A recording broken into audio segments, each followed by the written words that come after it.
gonna backtrack. And you should've kept my name out your mouth. As we go, how it all turned out. When you try to use my name for clout, keep on going, give you something you can talk about. Oh my God. Okay. So I have to go live like 3 times today, I swear. I have so much to catch y'all up on.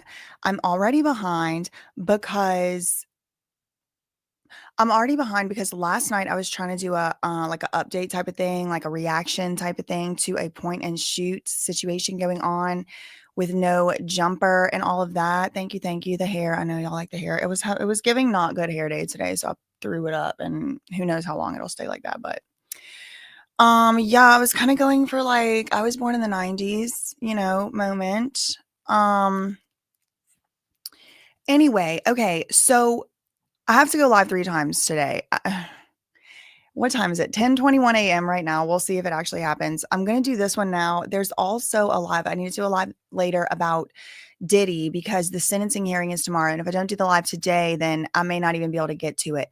That's the one that I may push till tomorrow, though. I know some of y'all follow like every single video I do, so I'm just letting y'all know like what to expect today, Thursday, October 2nd. Tomorrow is the sentencing hearing. Oh my God, y'all are so funny. What this is like, honestly, it's kind of a rat nest. It has 2 bobby pins and a clip, but I'm glad y'all like it. Um, millennials, we are still in a chokehold for a little messy updo moment, I think. Thank you, thank you, thank you. Anyway, okay, so listen, we got to talk about David. I kind of pushed it off for a couple days because again, I mean, we needed to talk about Diddy. We needed to talk about a couple other things. I want to do I still want to do that reaction to the point and shoot situation. So that'll be coming today, the reaction to the point and shoot thing. Um Last night I was gonna do it, but it was, like, taking forever. I had downloaded the video that he put out, and I wanted to make some edits to it because, like, this guy, this deranged lunatic, from what I understand, he will copyright strike any and everything. So, I was trying to, like, remove his face. It was taking too long to export. It was, like, 9 something at night. I had woken up yesterday, like, 4:30 in the morning. So, I was just like, "You know what? It's just gonna have to happen at a later time." So, that's gonna be happening today.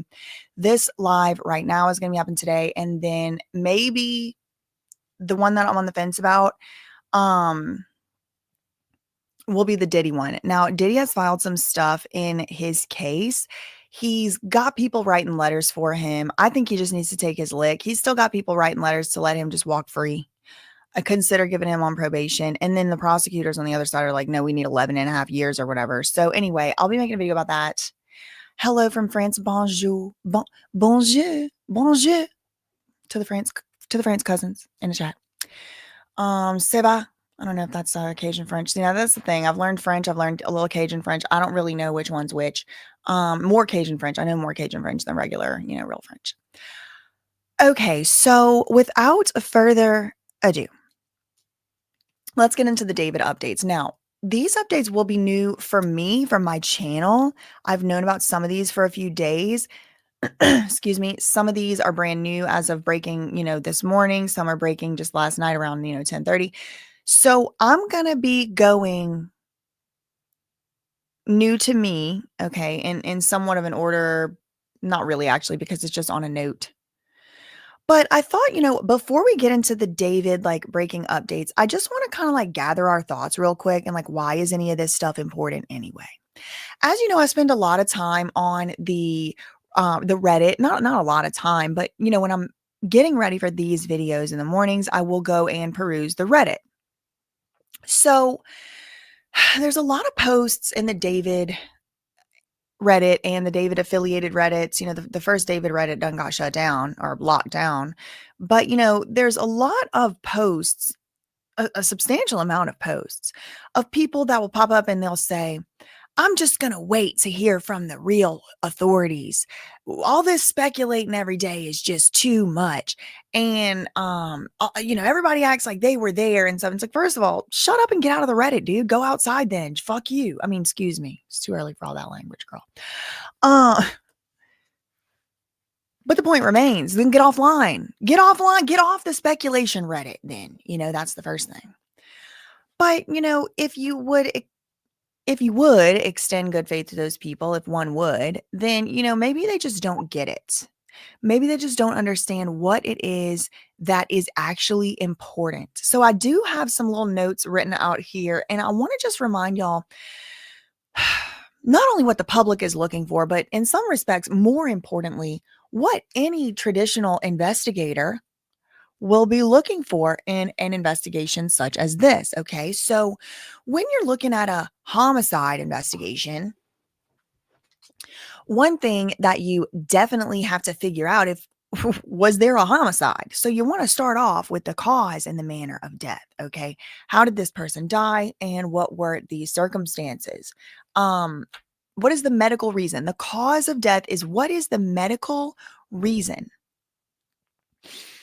that someone died? I'm looking at my notes here. The medical reason, right? So pew pew wound, it's toxic poisoning, blunt force trauma, this is the cause of death. But then, of course, the cops, the investigators, the detectives, they would also be looking for the manner of death. And the manner of death would be that where you would see like it was natural causes, accidental, sui, hami, undetermined. Right now in the Celeste Rivas case, the cause of death is deferred. So the coroner hasn't put it together yet, hasn't put it out publicly, at least as of the time of the recording or the live of this video. Now, we're not just looking for the cause and the manner of death. Of course, whenever things are being investigated as a foul play type of situation, like when a 14-year-old turns up in somebody's trunk dead, then they start looking at other stuff too, like who did it? Who did, first of all, like I said, cause and manner. So let's say they get past the homicide point. Fine. Moving on. Who did it? Maybe they have a list of suspects. Where does the list of suspects come from? What is the cop going to be? What is the detective? What are the detectives going to be looking at in a traditional, ordinary investigation? They're going to be looking at the suspects, the persons of interest, and then they're immediately going to start looking at means. Okay, well, the means of doing it. If it was a pew pew shot to the head, then did that person ever fire a pew pew shot? Does he have a pew pew? Did he have the means to have a pew pew? How did the pew pew come into play? I'm just saying pew pew because like we're talking about like a traditional hypothetical murder investigation. Not only did you have the means, you also had to have the motive and the opportunity to do so. So what's a motive, right? A motive is it's hard to define a word without using the word, right? Like what's a motive? It's a motive. A motive is like a personal reason for wanting to do something or for having done it. So a motive would be jealousy. Sometimes that is a motive. Sometimes a motive can be like a competition. Sometimes a motive can be like a business deal went sour. They're mad, so somebody, who did it? Remember the game of Clue? You got to figure out who did it, where they did it, how they did it. Was it with a pipe? Was it with a rope? Was it with a pew pew? Was it with a cyanide? Okay. But then, after you get past the who had a motive to do this, maybe David, for example, some might be saying, as speculated a little bit on, the Reddit and the forums, his motive was to cover up that he had been. This is allegations. I'm not saying this. I wasn't there, but the allegations are his motive was to cover up that he had been having relations of an inappropriate type with a minor and he was an adult. So not only would that be a motive for David, then you can have you could have means to do it. You could have the you could have the means to do it. You could have the motive to do it. But then you need the opportunity. David has a good alibi, doesn't he? I was on tour for a month by the time y'all found her body. When was the last, and I'm talking about only from what the public knows. Okay. I don't know what the police know. I'm for sure they know more than us. They're going to look into timelines. They're going to look into alibis. They're going to look into different things where David or if maybe they have other suspects or people of interest that we don't know about. They're going to look into the mental state, the mens rea. Did the person who unalived Celeste have the mental decision made up in their mind that they wanted to do that action to her, which resulted into her no longer being alive? That's one of the things that they will look at, the mens rea. They're going to obviously look at the physical and the forensic evidence. They're going to look at witness statements. But that's not all.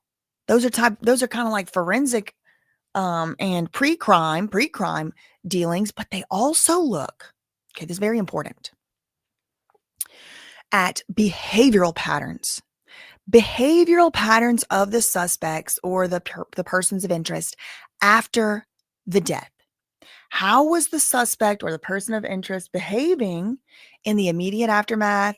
Did they retrace their steps? Were they remorseful? Were they sad? Did they act weird? Did they start deleting stuff all off the internet? You know, things like this come up.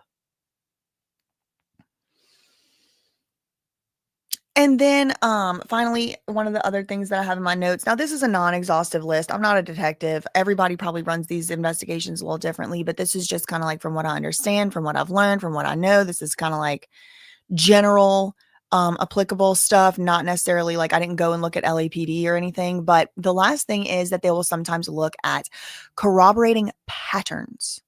Again, this is a behavioral analysis, and the corroborating pattern would be like, were there any previous criminal charges of violence? Any previous domestic incidents with this particular person? Prior threats against the person made, you know, like if somebody turns up no longer among the living, you know, sometimes they'll look and see, oh, look, she had a stalker. There was someone that she had a restraining order against. Let's go look them up. Well, whenever you look into them, then what you will probably see is, you know, the prior threats or history of violence, similar threats made in other crimes, or past domestic disputes, restraining orders, escalating conflicts, threats, stuff like that. So, putting it simply, these are all of the things that eventually or already detectives will absolutely or have already absolutely looked at. Okay. Just running through it one more time. Cause and manner of death, means, motive, opportunity, alibis, timelines, mental state. Did they on purpose do the action that resulted in the death? Physical and forensic evidence, witnesses and statements, eyewitness testimony, behavior of suspects during interviews, behavior after the death, and corroborating patterns. Okay. All right. So that's what I wanted to talk to y'all about in the beginning of the video, because there's a lot of people online like, why are you looking through his Discord posts? Or why does it matter if he's deleting stuff now? Or what does it matter about this lyric or that lyric? Y'all are just speculating for no reason. No. These actually ended up being the things that most people seem to be concerned about are things that the cops would absolutely be looking into as well. So, just wanted to put that out there. Okay, so this notes, I don't know, the links, whatever, this list of links that I have, I did start making it the day before yesterday. So some of this stuff is not, you know, breaking news, but I didn't cover it yet here. So I do want to just cover it all since my last David video. So some of this stuff's going to be like brand new, just came out now. Some of it's going to be a couple days old, but I want to cover it here just to have it all here. Okay, so this is the mirror.com, and this came out yesterday. Oh, hold on.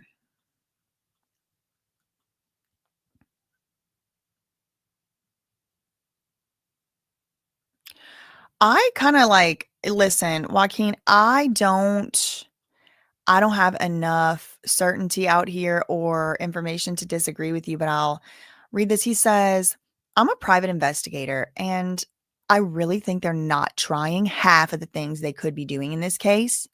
I feel like the police department is in on this. I do too. And by in on it, I mean, at the very least, Riverside Police Department or Riverside County or whatever, they don't do their jobs. They don't do their jobs to protect and serve in general. Maybe there's a few Lone Rangers out there that are doing their jobs, but I've seen this already with the Emmanuel Harrow case. They want to Actually, yes. Actoha, previous parking patterns, they would look at that. They would look at the previous parking patterns. Yes, they would. They would say, why is it he always used to park in this spot? And then for one whole month, the car was parked over there and it wasn't parked in an ordinary spot. They would look at that. Yes, they would.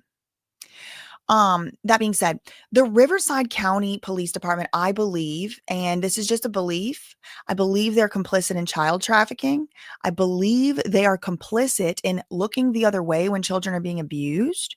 I also believe the same thing about the judges in that county, maybe not every single one, but certainly some of them, in my opinion. Okay, so I wouldn't be surprised to find out Riverside sheriffs or Riverside, whatever police department is like in the business of trafficking children. I'm just saying it with my full chest because kids are dying. Okay. Kids are dying. Those police officers went to Celeste's house 11 freaking times within 1 year. Partially responding to her going missing, partially sometimes responding to domestic disputes, other things. California probably is. So here's an article came out yesterday. David comments on TikTok video about Celeste after she was found decomposed in his car. Fans reacted to the comment, one writing, David is silent, but if this is real, he is watching what people are saying online about the case and about him. David has been alleged to have posted a comment on TikTok underneath a video about Celeste after she was found no longer among the living.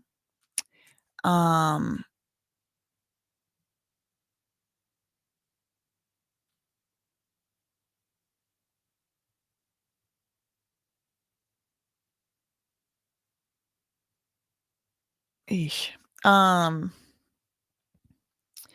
So in a picture of the singer with a fan from 2023, which was shared to TikTok, David can be seen commenting, okay, before deleting the comment. However, the image shared on TikTok was posted with the hashtag justice for Celeste. Okay, so justice for Celeste, and he's like, okay. Screenshots of the comment have since gone viral on social media, with one user writing, David is silent, but if this is real, he's watching what people are saying online about the case and about him. He's not ignoring the conversation. Wait, he actually commented okay and then deleted it? That is so awkward. But some felt that it was purely just an error or even a hoax, commenting he probably thought he was on the alt account. Nothing about this screams fake, in the sense that, given the case, why would you only Photoshop the word okay and not something more likely to go viral? This is a supposed clout chaser, right? So anyway, we did talk about that comment already before, but I did want to show y'all, they're starting to report on it in the so-called news. So I have another link to the same effect. That one's Reddit.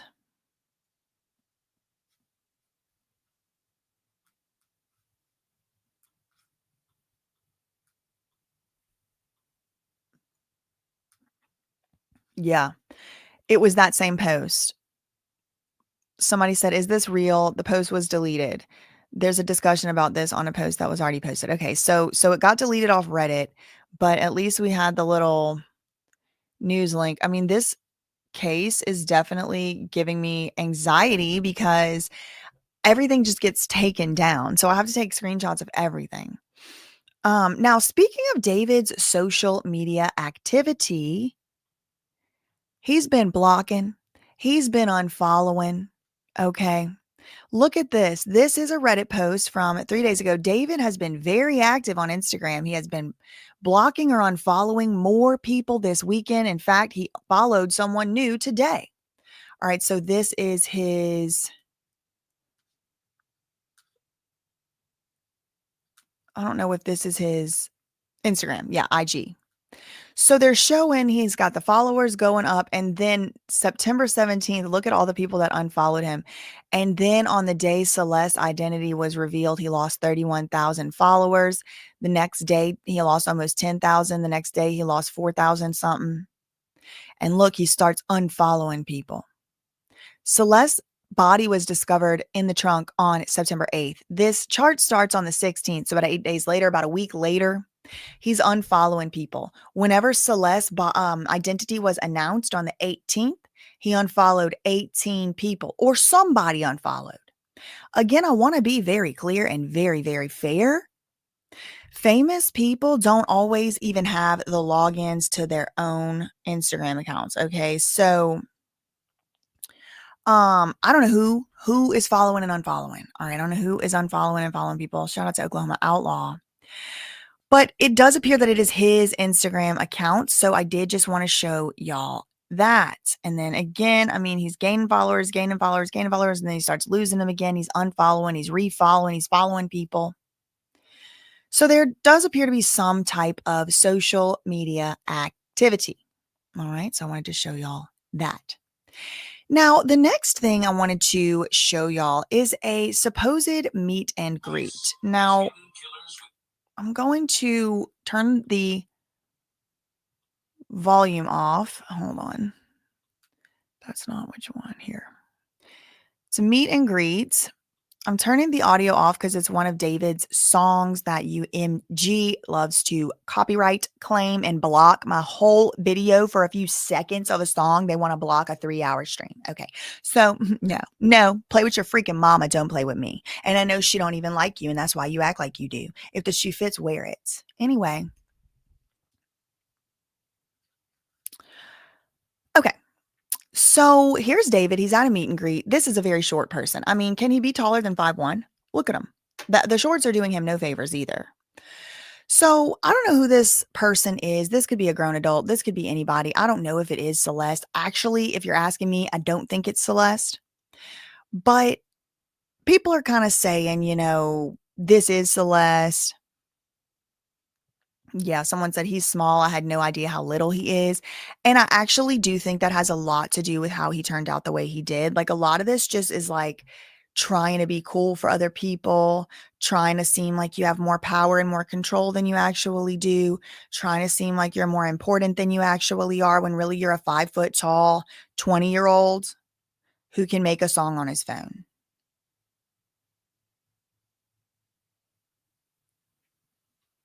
Okay.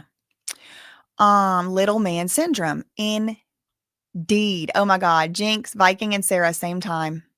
Same, y'all, Jinx. If he did it, he had help because that little pipsqueak. Let me stop. Okay. This is so funny to me. He tenses up so hard. So it says, no hate to the girl. Thank you to the person who sent me this.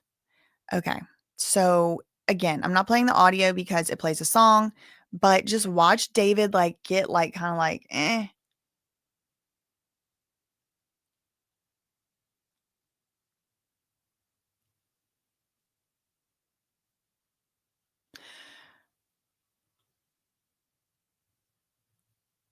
So again, in and of itself, it could just be a girl at a meet and greet. I mean, seriously, it could just be. I can't really read too much into that, but it was making the rounds. So I wanted to show y'all the meet and greet thing if y'all want to go look more into that. Okay. So there's a couple unreleased David songs. And before I play these or, get into the section about the unreleased David songs, I do want to say if you are if you come and watch not on the live, there is still, even though these are unreleased, there's still a chance, there's still a possibility that they get somehow copyright struck, copyright, whatever. So you may not actually get to see the songs or whatever, because I'm just going to remove them out of my video. I'm not playing with these freaking people. It does look like Celeste. The hair definitely looks like it. But anybody could have curly black or dark brown hair. So, I mean, who knows? It somewhat looks like if you see your ex somewhere, like you saw a ghost, like they look just like them. Could be. And again, I did not see her face. So who knows? It didn't really look like her body frame to me. I don't really think it was her. But who knows? I mean, I don't know. So if you don't hear the songs, I might just have to clip out the part of reacting to the songs. But this one right here, this first one is allegedly called I Might Be Polyamorous. And, oh, sorry, excuse me, polygamous. I might be polygamous. Okay. Let me play it at 1.5 times the speed. Maybe that'll help it not get claimed.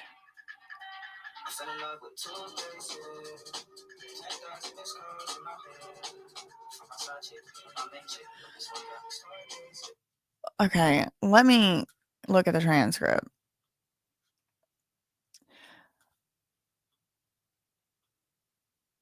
I fell in love with it. I fell in love within 2 days.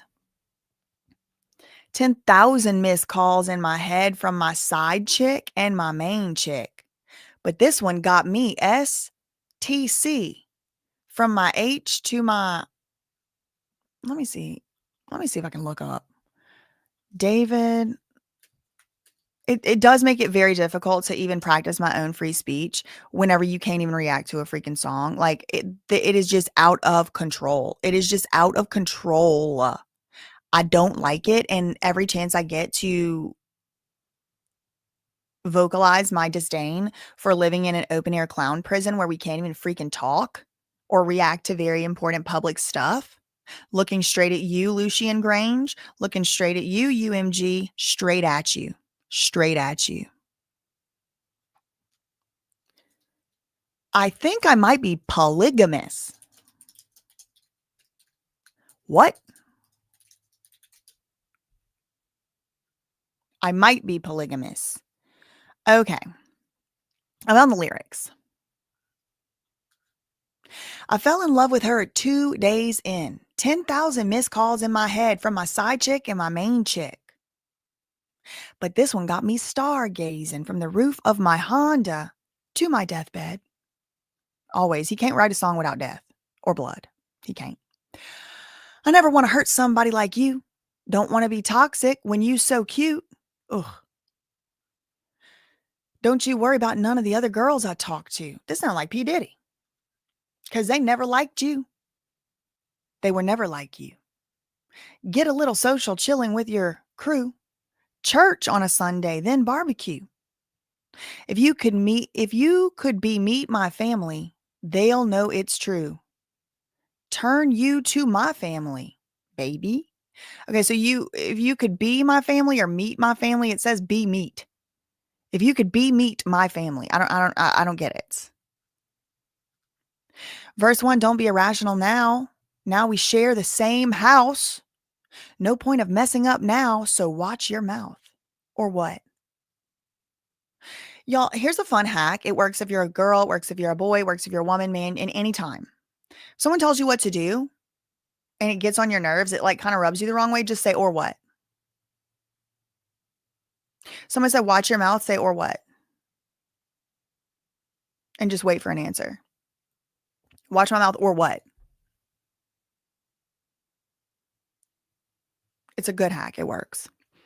Anyway, he says, so watch your mouth. I thought about texting my ex, but I'm standing 10 toes down. Don't want to be around if you're running out. I fell in love with her 2 days in. 10,000 missed calls in my head. I broke up with all my side girls for you. But this one got me stargazing from the roof of my Honda to my deathbed. Yeah. She don't know that I've gone through this with so many other girls. Huh? I don't want to leave her now. Somebody else already caught my eye. Why am I like this? I never want to hurt somebody like you. Don't want to be toxic because you so cute. Don't you worry about none of the other girls I talk to because they never liked you. They were never like you. Get a little social chilling with your crew, church on a Sunday, then barbecue. If you could be meet my family, they'll know it's true. Turn you to my family, baby. It's true. It's true. Oh.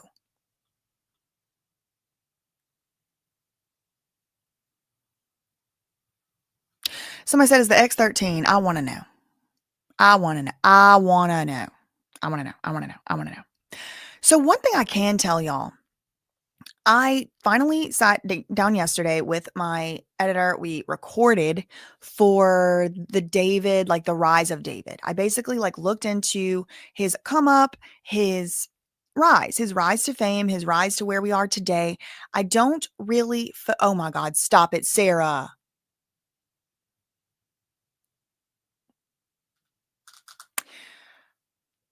Stop it. I can't even read it, girl. Anyway.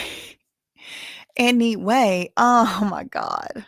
That is crazy. Well, the reason that I pinned that is because we're going to talk about some more unreleased songs, and one of them says something about cannibal.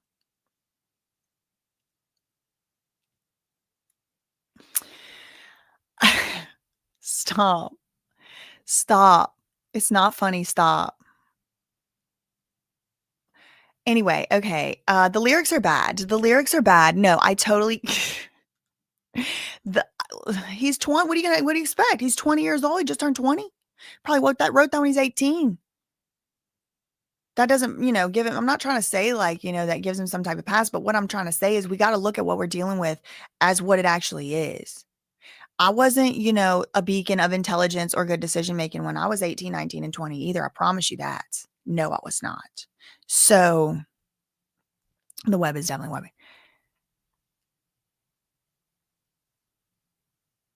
I don't get it.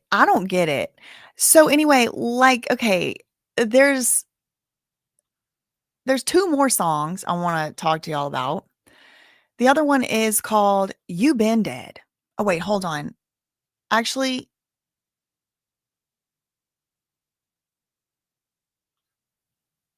oh my God, look at this, y'all. Every time I'm trying to show y'all something, not every time, a lot of times I'm trying to show y'all something, it's deleted by the time I get over here.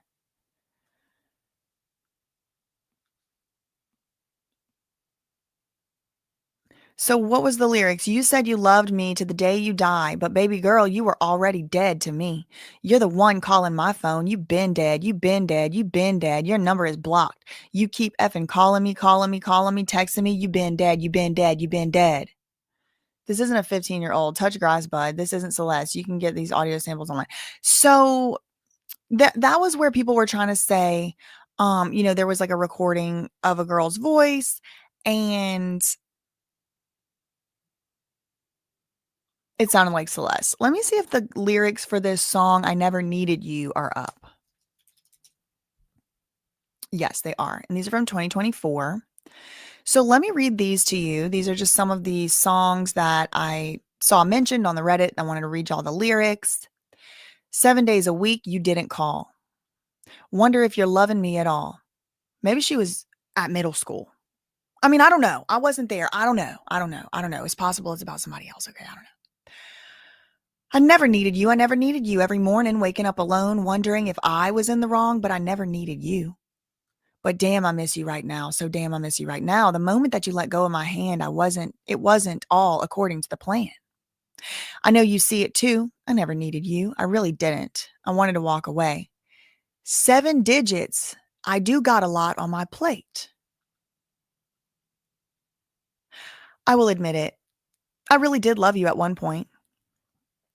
Now I feel like you got me at gunpoint. Every single penny I paid you, and times I forgave you, and every single promise I made you, I kept it. I don't want to start with you. I promise you I don't want to mess around with you.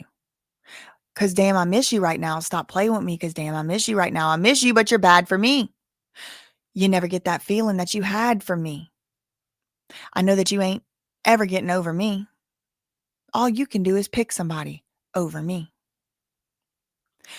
I can't believe you really cold shoulder me. You really got to pay me what you owe to me. You really got to pay me what you owe to me. You really got to pay me what you owe to me. Pay me what you owe to me. Owe to me. If it's a lot, then it's a lot of things you can't. Pay me what you owe to me. And babe, you're beautiful. From your head top to your waistline. He's alter switching in the middle of the song, y'all. But you got to owe to me.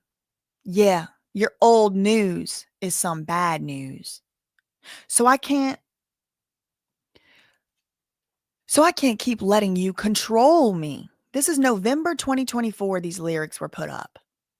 Can't keep going, can't keep a hold of me. You said you love me to the day that you die, but baby girl, you were already dead to me. You're the one calling my phone. You've been dead. You've been dead. You've been dead. Your number is blocked. You keep effing calling me, texting me. You've been dead. You've been dead. You've been dead. You've been dead. You've been dead. You've been dead. Please go away. You've been dead. You've been dead. You've been dead. and you don't even listen. Why are you calling me? Why are you calling me and saying you're sorry and changing and saying something completely different? You got to figure out whatever you got going on. Figure that out. Now, the words in the italics are the girl voice. Your number is blocked. Why do you keep calling me, texting me? Like, please go away. Here's David. You've been dead. You've been dead. You've been dead. The girl's voice. And you don't even listen. And why are you calling me? Why are you calling me and saying you're sorry and changing and say something completely different? You got to figure out you got going on. Figure that out. Now, I think they used some of the same voice exchanges in the interlude called Invisible String Theory on the actual album, which ended up coming out about 3 months later.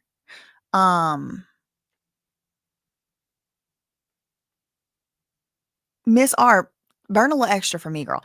Because y'all, when you burning your sage and you doing your stuff and making your good intentions, only the good stuff, like return to sender if it's anything else. But like you could light a little extra second or two for me because I have to deal with this all day too, girl. I mean, I do it too, but you know, when two or more are gathered together in the name of the Lord, that's what the Bible says. All right. So anyway,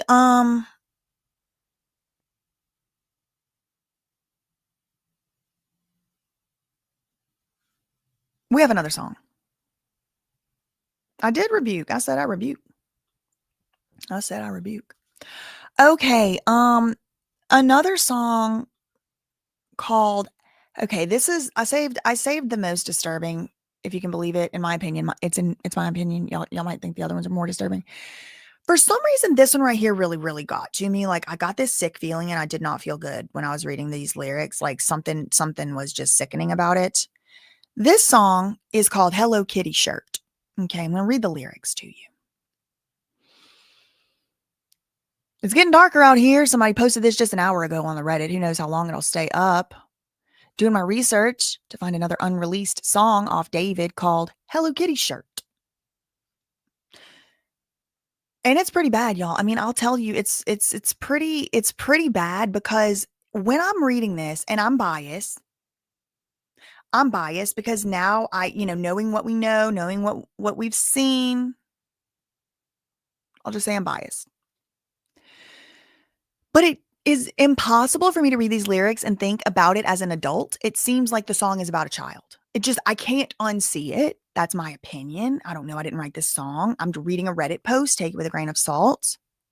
I don't even know if this is a real unreleased David song. Okay. It looks to be. It was posted an hour ago.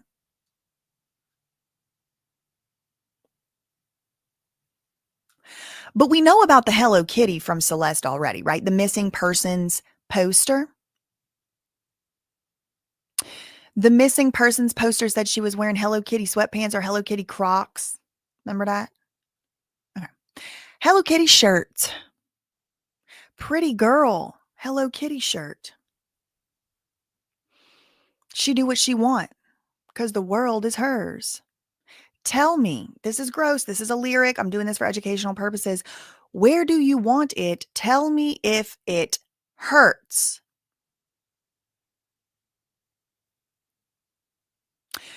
Girl, take off your bonnet.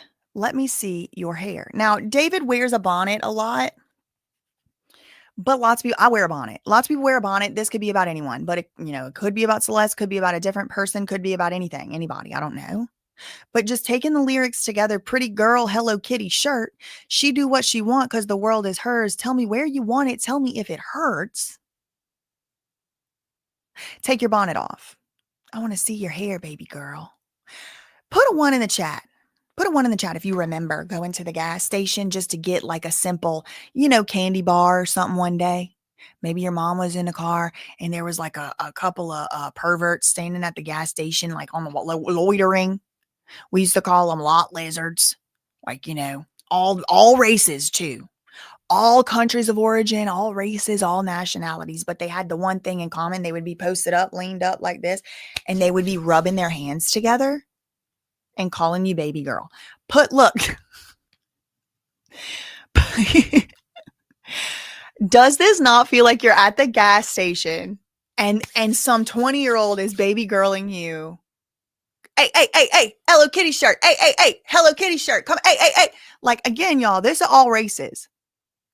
And to be truthful, mostly it was the same race as me that was doing that to me. But it's a vibe, you know? Baby girl. Put those crusty hands back in your pocket, you know? Kind of thing. There's so many ones. We have never-ending ones. They're still putting ones. 34 and they still creep me out, but they don't want you no more. They don't want me and you no more, girl. We too old. They want Hello Kitty shirt. And I do have Hello Kitty shirts, but you know what I mean. When I turned about, I don't know, mid-20s, all of a sudden, all that SUL, baby girl, come here, it all just stopped almost instantly when I reached my mid-20s. That is a true statement. That is a true statement.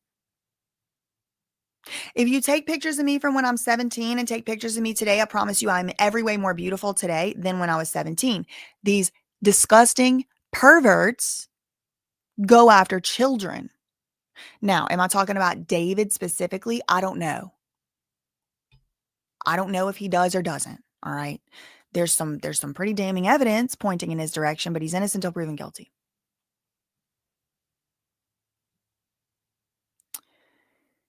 Back to these lyrics.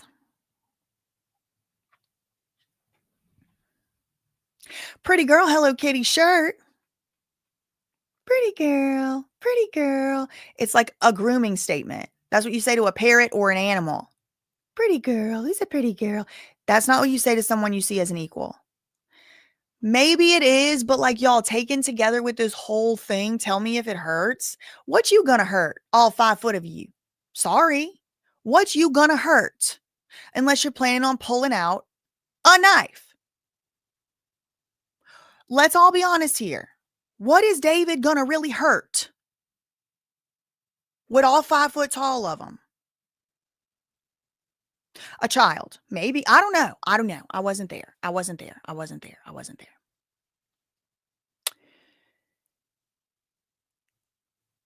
Take off your bonnet, whatever. Okay, so it goes on. I think she liked me. Ain't no fuss in fighting. Ooh, sipping high C. Please don't take it lightly. Now, I will pick up a high C. I will pick up a Kool-Aid. I will pick up a Capri Sun. Don't threaten me with a good time, okay? I'm not saying it's only kids drinking high C, okay? In fact, and indeed, I understand that in certain, places and cultures, high C is a staple. But like when you put it together with everything else, baby girl, pretty girl, Hello Kitty shirt, and now she's sipping high C. I'm like, are you at the daycare? Is David at the daycare? That's what I want to know. Ooh, money folding like it's origami. I got money, baby girl. I got money. Ooh, your other man, he's a sissy. He's running to his mommy. Well, if you're talking about somebody who's underage, that's probably who should be dating somebody that's running to his mommy. Again, I don't know who this song is about. I don't know what it's about. All right.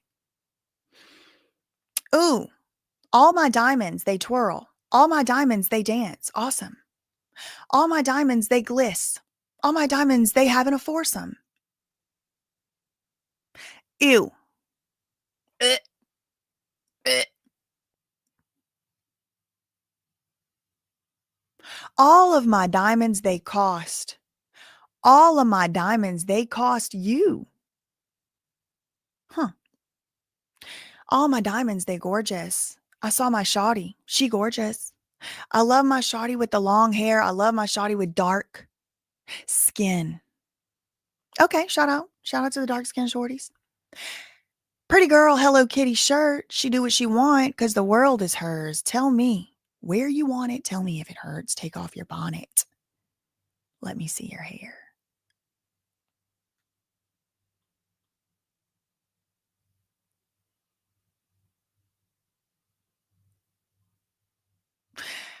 What's the diamonds about? Yeah, they cost you. That's the thing. And look, listen. I watched a few David interviews over the past week or so, and there was one he did with Zach Sang, who I think is a total freaking shill, in my opinion. The guy's reading straight from a paper the whole time, in my opinion. Like Benny Blanco, Benny Blanco handed him over the questions to ask or what. But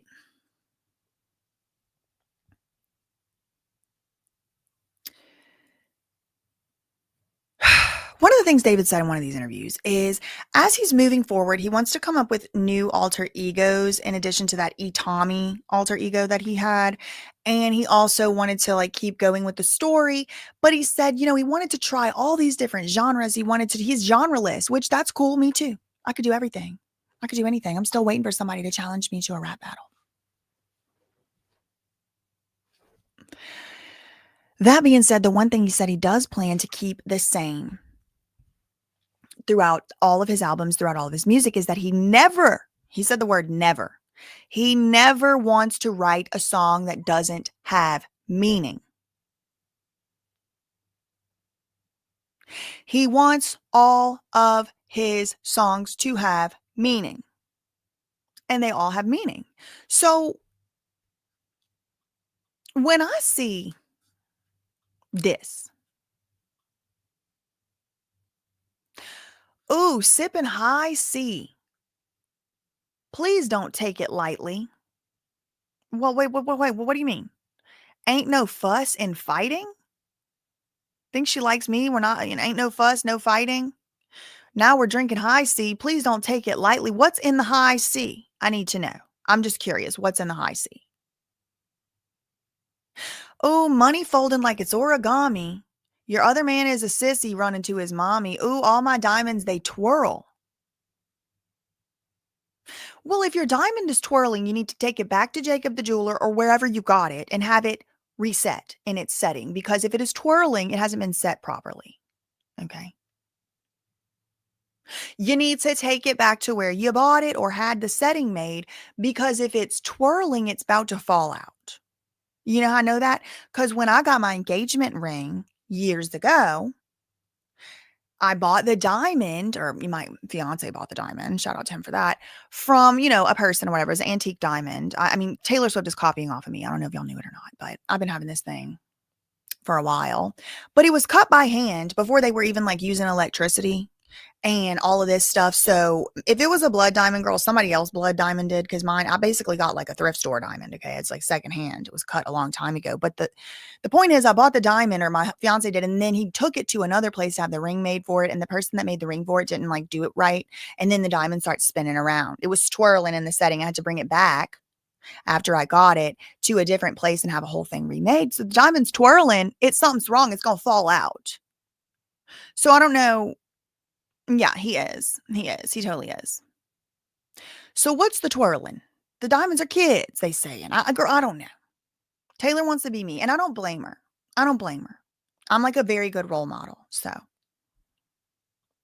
whatever in the high C is making the diamonds dance. Sipping high C, please don't take it lightly. What do you mean? Sipping high C? What is high C? Other than the orange drink? Money folding. I'm folding the money like it's origami. Are you folding it and putting it in your pocket? What is this freaking song, Hello Kitty shirt? All my diamonds, they twirl, they dance, they gliss, and they having a foursome. What? This child grew up in the Pentecostal church and this is what he's writing songs about? What is going on here? All my diamonds, they cost you. They gorgeous, my shorty gorgeous with the long hair with dark skin. Okay. I mean, I think I've said all I could say on that. Seems weird. Seems very weird. I rebuke. And I think truly I just thank God. Every single day that I do this work, I thank God for my dad. And my mom too. But like my dad, like I just knew he would have absolutely been very happy. He would have had not one single problem going straight to jail, straight to prison for the rest of his life. I'm not even at liberty to say if somebody would have even made a comment. He would have had no problem. Like, I think in his mind, he already went to jail and prison for protecting us. In his mind, he was like, I already went. I'm already there. I'm just sitting on go to manifest it. Like, nobody messed with us like that. And the one guy that tried to do something one time to one of my little sisters down at the end of the dock at that one time, that fateful day in North Louisiana, the family still talks about what my dad did to that guy that day. So, my family meaning, hold on, girl. I need to do something with this. It's aggravating me. So I did, in some ways, I did grow up very blessed, privileged, and fortunate that, nobody was diamond dancing me. I'll tell you that. Nah. And in fact, and indeed, I think even my mom probably would have rolled up on him, to be clear. Okay, anyway, but I don't endorse that. Leave the law enforcement to the law enforcement. I wish Riverside would have did their job, the Riverside cops. Are they suspects? Okay, so this is another something interesting that they posted up on the Reddit. It's very short, but I thought it was interesting.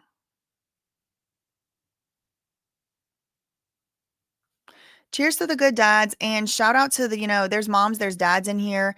Y'all's daughters, y'all have daughters, y'all have sons.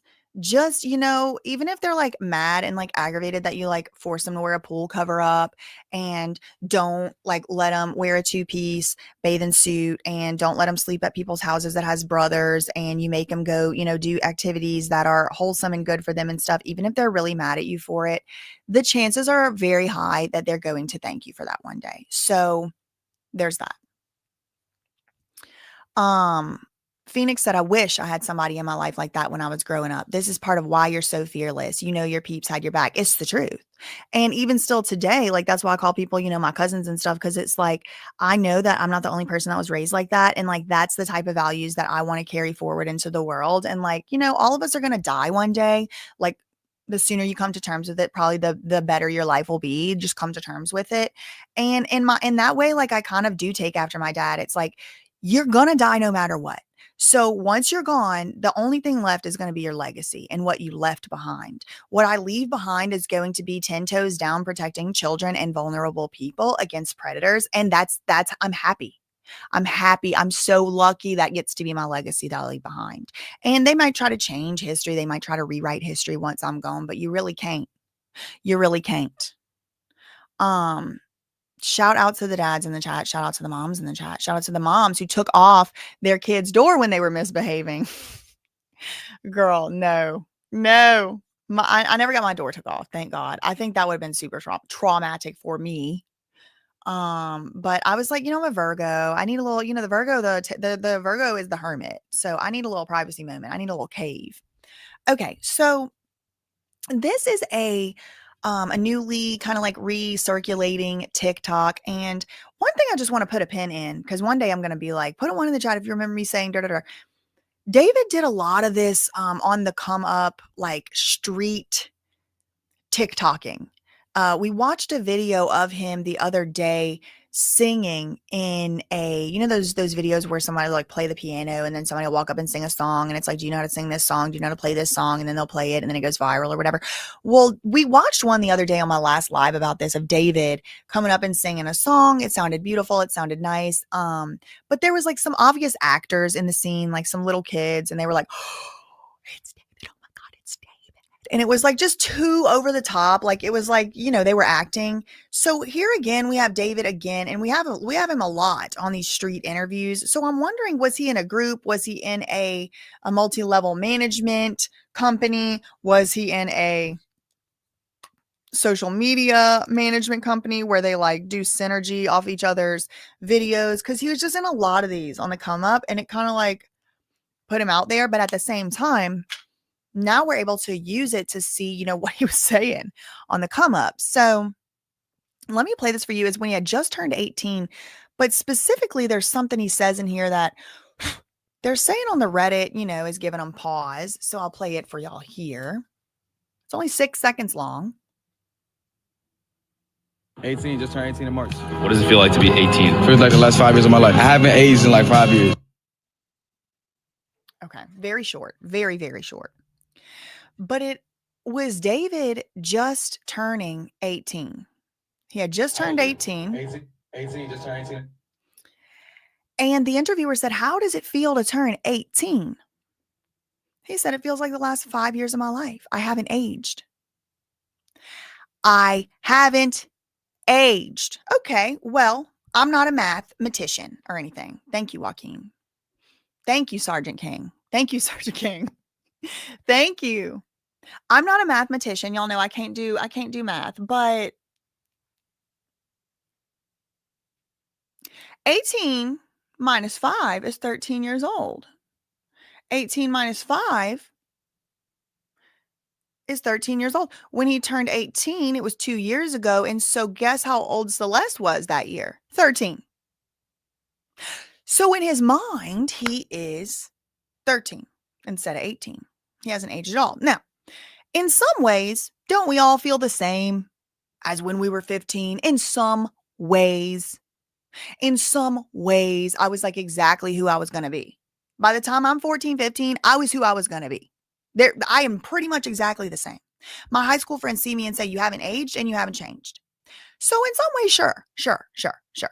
You know, you'll talk to a 60-year-old and they'll be like, I don't feel a day older than 40. Okay, fine. But considering all the circumstances and everything, and that's what I want to bring this up to. That brings me to this point. I'm going to talk about it in my BJ Investigates David, the Rise of David, but David was pulled out of regular school to be a homeschooler. Okay, this is what I learned in my research. He was pulled out of regular school by his parents to be a homeschooler. Now, there was some other stuff. There was some other stuff that was happening all around that time. David claims he was raised in a very religious, I guess, like kind of strict environment. Now, I just spent, 5 freaking minutes on my soapbox saying be strict with your kids, all right?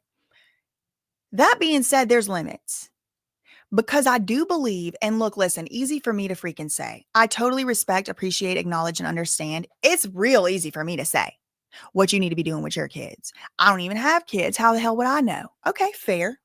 But just hear me out.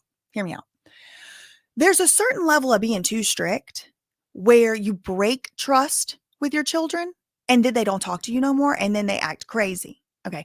There's a certain element of you don't expose your kids to like anything at all. And then whenever they finally get exposed to stuff, they don't have the ability to regulate how much they have of it. For example, soda. Some people won't let their kids have soda, won't let their kids have caffeine ever. So when the kid turns 18, they can just, go to Starbucks 5 times a day and they're caffeine fiend. That's an example. Now, if you don't want to give your kid caffeine, that is fair. I probably wouldn't want to give my kid too much caffeine. But people that never let their kid eat anything, unhealthy or whatever, those kids might get addicted sometimes to the junk food, hiding it, binging it, creating unhealthy patterns with it. So there is a certain level of like, you did too much. You should have let the girl go to the slumber party. There was no brothers over there or whatever. You know what I mean? So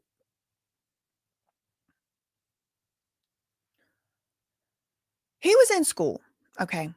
And according to him, it was all the way his whole life up until about 6th or 7th grade. He never heard a so-called secular song. He never heard a song that wasn't a Christian song. He calls it gospel or classical. Now, certain things come in my mind. Like he never went to a department store. He never went inside a store till he was in 6th grade because they be having that stuff playing on the speakers. But the way he describes it is that he wasn't allowed to listen to that stuff in those songs. He said the first time he ever heard a song to his memory that wasn't, a classical song or a gospel song was around the 6th grade. One of his friends on the bus was playing a Lil Pump, Gucci Gang by Lil Pump. And he said he loved that song. And he brought the song eventually into his home.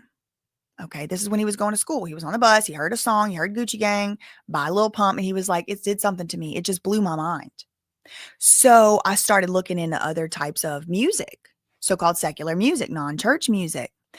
And he said he showed his little brother the song at home. Okay. Now, James, thank you for the £2 super chat. This is enough to make BJ's diamond twirl in the setting. No, please don't wish that on my diamond, please. Thanks so much for the $2 or £2. So he brings the song home to his little brother. The little brother to this day is apparently still obsessed. Years and years later, still obsessed with Lil Pump. Okay, so I just wonder, okay, those are the things that were said. And so the next part that I'm about to say is just speculation. It's just me trying to piece things together. But is it possible that he was getting exposed to some stuff that his mom didn't really like him exposed to? And that's why she pulled him out of the school. You're not going to bring that bullcrap, garbage, bullcrap music into my house with demons and everything, who God knows what else attached, and show it to my little baby son. No, you're getting pulled out of school. Now, was it that? Was it something else? I don't know. I've been trying to get to the bottom of it. If anybody knows or knows where the link is, Norma, totally. And I don't mean to act like I have any idea what I'm talking about, truly. The only thing I know is, I grew up with parents that did a couple things. I feel like I appreciate. So that's it. You know what I mean? Like, I understand and completely appreciating knowledge. I don't even have kids. So it's tough. It's hard. Parenting is hard. Balancing and keeping it real. It's also, somebody that's not had kids yet, scary. Just look at how much they try to come after me. What do you think they're going to do to my kids?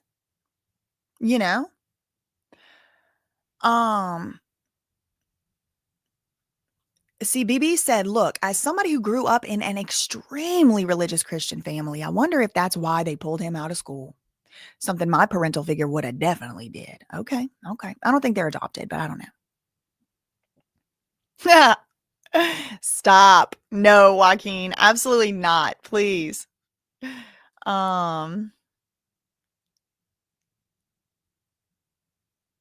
He left Harvard to save hip hop. Oh, okay. That's funny. You have to balance it, Taylor. Absolutely. Cause it's like, I remember not being able to participate in the culture of some things, which absolutely made me feel totally outcasted. Like, my mom would absolutely not let me read no Harry Potter books. Now, I did end up binge reading them in my 20s, but there was no Harry Potter books. And God forbid Harry Potter come on TV. We couldn't even watch the trailer. She would turn the trailer off. Fast forward the trailer. She said, that's the devil. That's from the devil's Bible, she would say. So I would go to school and everybody would, I'm Gryffindor, I'm Slytherin, I'm going to see the Harry Potter. And I felt so outcasted. I felt so not included. There were other things like that. Some of the stuff was more just because we didn't have the money for it. The Spice Girls would come through and we couldn't go to the Spice Girls concert or whatever. But it was like, who cares? Like, at the end of the day, probably they were going to trample me over there or something. But I definitely do remember feeling like, a loser, outcast. Like, I can't even, oh my God, I'm the freak. I'm the Pentecostal freak who can't even, we weren't Pentecostal like that. We were full gospel, but it's a balance. Anyway, so back to this. I do wonder, because David says he was pulled out of school in around 7th grade. And for like 4 years, it was 8th grade. For like 4 years, he was homeschooling. He was lonely. He says he was isolated. That's what drew him to start going online gaming. He started playing Fortnite. He says he was one of the first people. Y'all are going to love the rise of David. He was one of the first people to ever play the game of Fortnite all the way back in 2017. Taylor said, I don't want to turn my kids away from being religious or spiritual by being overbearing, but what is happening online in gaming culture is terrifying. It is. I mean, I think with the video gaming and the online video gaming, you just have to, like, quite frankly, like, we just have to be like, you're not going on there unless I'm sitting in a room with you, like, which seems overbearing, but like, wait till y'all see this. 7, 6, 4. Peaches said I was full gospel too. I feel you, BJ. See. So anyway, okay. So listen, David gets pulled out of school about the age of 13, really. So is it maybe that him getting pulled out of school was a very traumatic incident for him? something that became life defining. I certainly know most people I know have a life defining traumatic incident that happened to them around this like sort of puberty age that defines their life, whether it's a heartbreak, an embarrassment, they messed up the line in the school play and everybody laughed, the teacher was mean, whatever the case may be. Is it possible that he had a traumatic experience getting pulled out of his school, away from his friends? He was a normal kid at school, trying to learn his way through the world. His parents wouldn't even let him listen to a song, which, to be fair, I do not want my kids, if I had them, listening to Lil Pump Gucci Gang either. But, to some extent, it still can make the kid feel traumatized. And then what David says is he goes and he starts gaming online, and that becomes his community. And guess who he meets? I'll give you a second to guess. Guess who he meets? You think it was other teenagers his age staying home all day and gaming? Do you think that's who it was? No, it was adults. It was adults. I couldn't date. I couldn't have a boyfriend. No, I wasn't allowed to do that. Except at church camp. I could call someone my boyfriend at church camp, but then once we left church camp, they weren't my boyfriend anymore. I think it was just to get me to go to church camp. But anyway, so could it be that David actually, when he was about the age of 13, about the age of Celeste, when Celeste passed away, 14, could it be that he had a traumatic experience getting pulled out of his school, and then he got thrown right into the jowls, the clutches of grown-up predators online?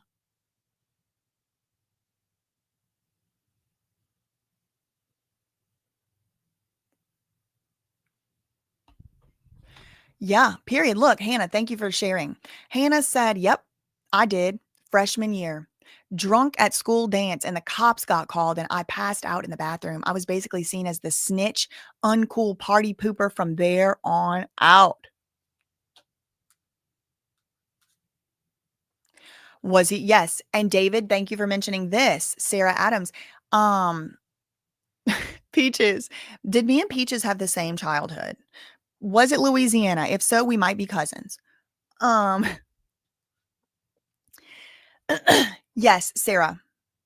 He became exposed in these Discord or other types of groups. Maybe it wasn't Discord, but he became exposed in these groups to Al Gore type material. And I am almost certain from there, it leads into estual type of that. And then, it's hard to even call it corn, but you know what I mean.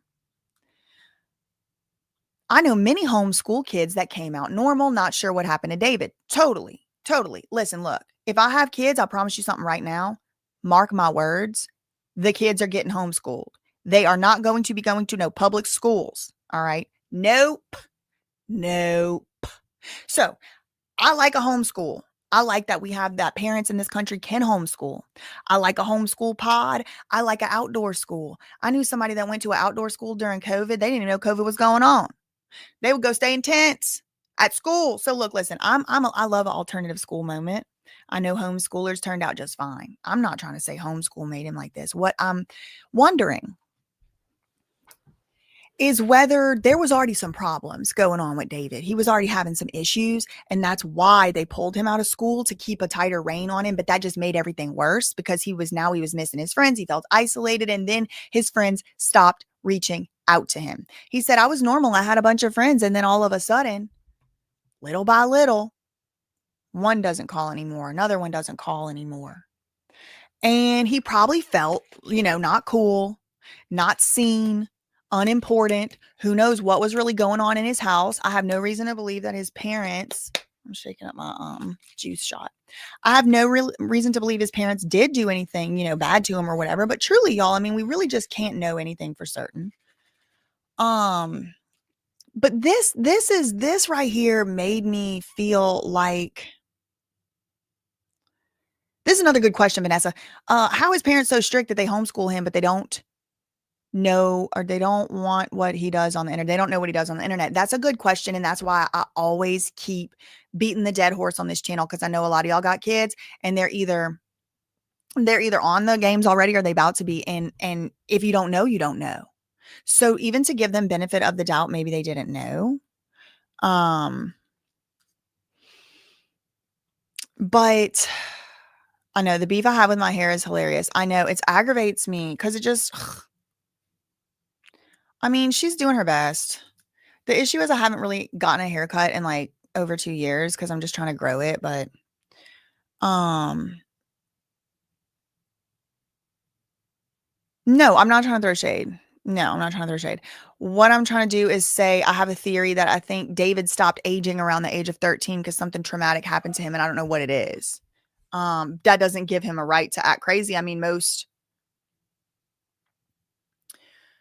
predators and criminals also have a story of their own. Okay. So that's not to say it gives you an excuse or something. And a lot of people been abused, been all kind of things and traumatized and they don't do this. So, and I'm not saying he did do anything. Hi, Blair Burke. I know you're watching. Hey girl, your client is innocent until proven guilty. We both agree. One more time and then we'll move to the next thing I found. How old are you? 18, just turned 18 in March. What does it feel like to be 18? Feels like the last 5 years of my life. I haven't aged in like 5 years. I haven't aged in 5 years. So he gets pulled out of school. He starts playing online video games and he stops aging. Okay, good. Good to know. Got it. Okay. Anyway, next thing I found. Okay, so now let's talk about the scene of where or near where Celeste's remains were found. All right, we're talking about the car. Okay, the Tesla. My question starting off, why the Tesla wasn't parked in one of them 3, not 1, not 2, but 3 garage? Why wasn't the Tesla parked in the garage out of view where it can't get, broken and took or whatever? Now, people are saying it's because there was B-Man said, yeah, of course he ain't aged. He's just shaving his face, but he shaved that face though. But he shaved his face. It's a good point. You are aging. You are aging and you have aged. But, I do think there is a certain amount of socialization that does happen at school. Even with navigating, people being mean or bullies or whatever, that you're kind of learning how to navigate, being around people, dealing with people, being liked, not liked, things like that. And so I can imagine that somebody that gets pulled out of school when they're 13 and they live a pretty sheltered life, they don't really go outside, they don't really do nothing but play video games online. I can imagine if all of a sudden they're 18 years old, they're going to maybe perhaps feel intimidated by other 18-year-olds that have been to school, that have seen things, that have gone places. That being said, so what? Suck it up. So what? Suck it up. Go find one that homeschooled or something too. Go down to the Apostolic Youth Camp and find you a 19-year-old. But Archer said, my husband took that door off the hinges because he wouldn't listen to words. Tell him, listen. Parked 150 yards away from a three-car garage is dumb. Okay, so look what they saying on Reddit. They saying, well, this is the reason why. This is the reason why. He couldn't park it in the garage. So this is some type of TikTok, but they're going to show the inside of the garage. What? You guys just stream together? They just be streaming like that? That was our first one ever. Can you, Hey, you want to put him on the phone? Let me rewind. I'll FaceTime Laura right now. what do you need him for? Stream. What? You guys just stream together? They just be streaming like that? That was our first one ever. Can you, Hey, you want to put him on the phone? I'll FaceTime Laura right now. Oh, y'all locked just in like give them that? my connect in case they want to stream some more. I got you. You know? I got I would love, we can all stream Happy day with together. Bob. Yeah. All of us together, please. We got, Guys, wait. First we did the arcade, then we got to do like. Guys, we could do the dance. Well, what was that? Hold on. There's a picture here. Whatever. Okay. So here's a picture of apparently, allegedly, what it looks like inside the garage. And there's David over there on the Dance Dance Revolution. This is reminding me, do y'all remember Lou Pearlman, the boy band con? And he would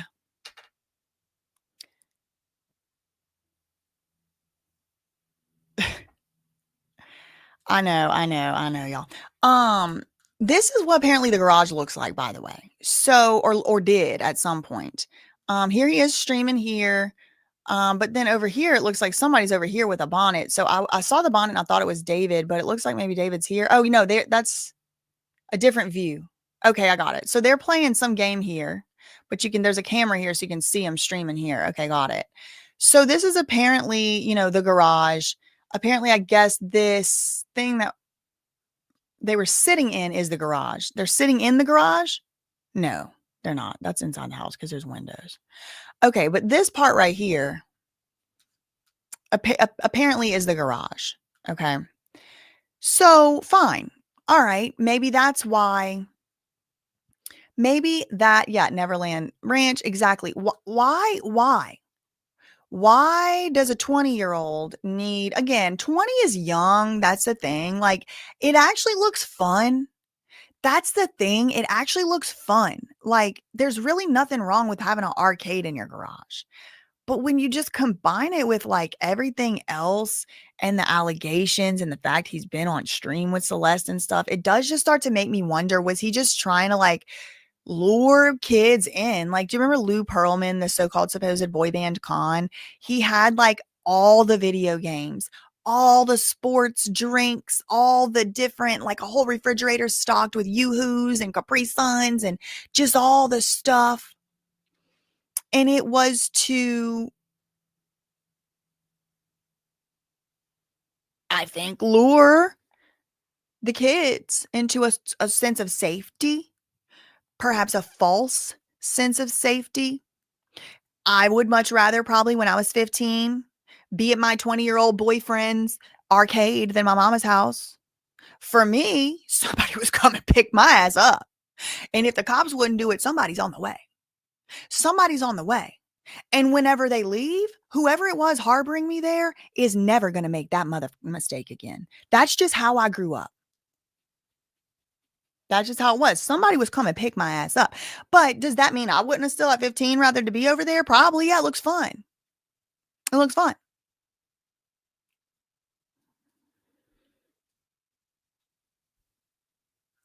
Okay, interesting. Good point. Thank you, Sharon. Good point. Who's to say David put that in there? She said most Airbnbs are set up with entertainment rooms. Remember, this is a long rental. True. Good point. And you know what else is in there? That weird ass statue, that weird ass clock.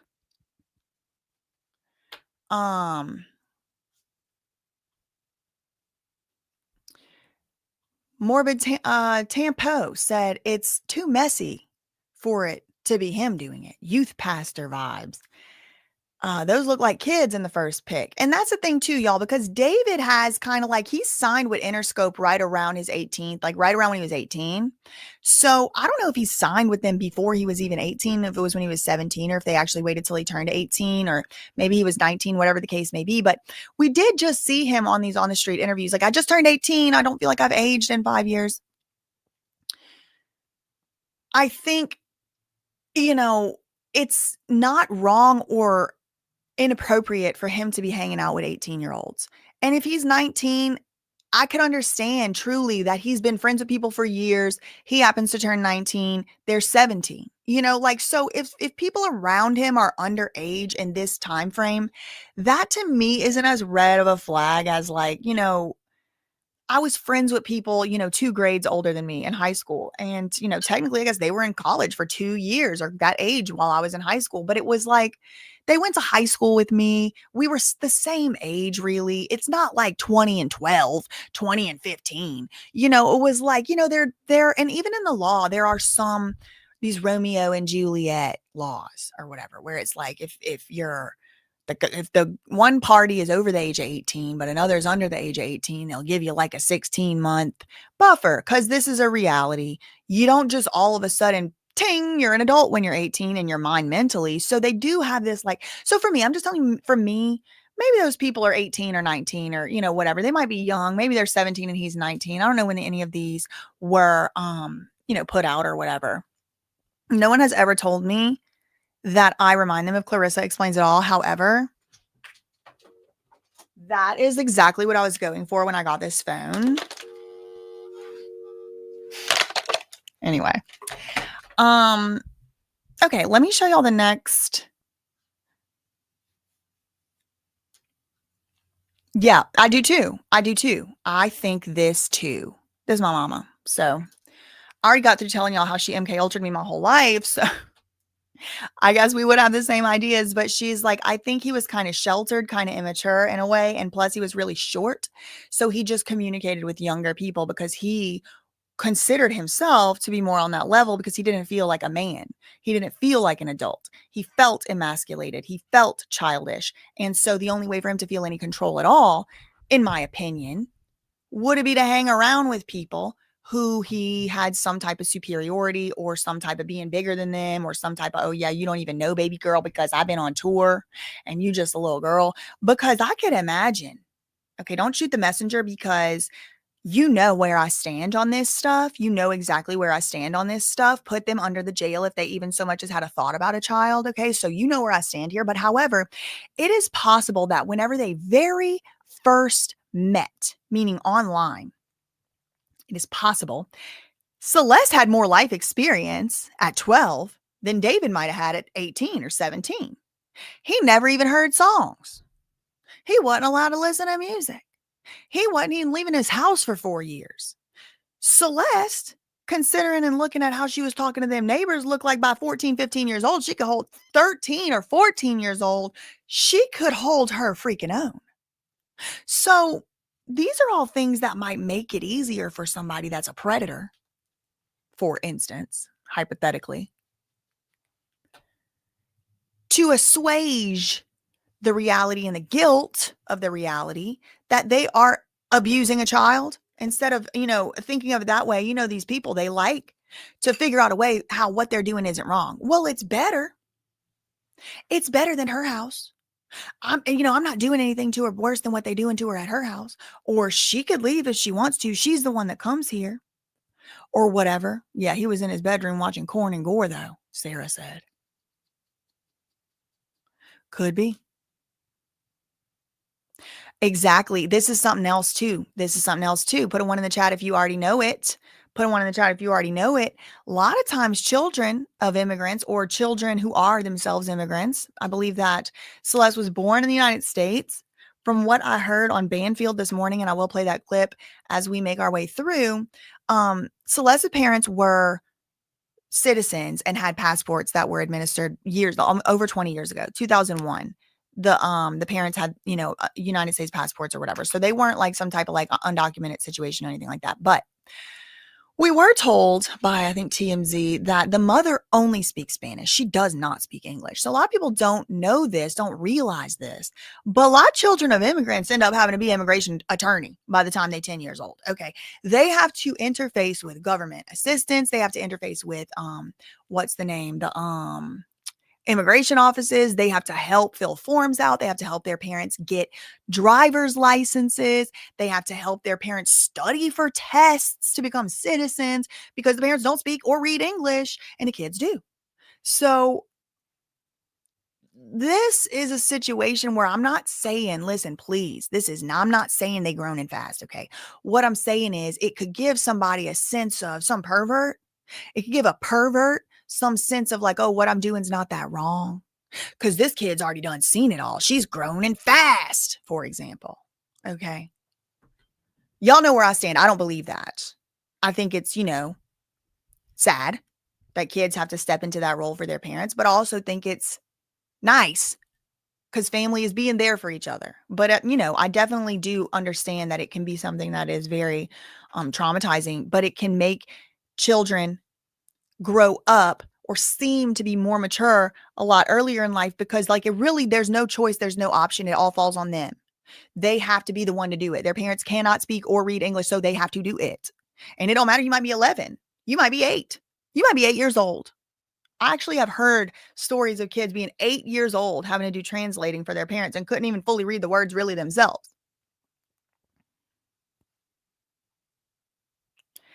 Mary, good point. The red string theory. That's why she's telling him, you need to figure yourself out because she was more emotionally mature than him. And that could be true, but he was still an adult and she was still a missing child. At some point, that's just what we have to acknowledge. However, there's levels, there's layers. And what I'm more concerned about is getting to the truth of what happened to Celeste, specifically how she became no longer living.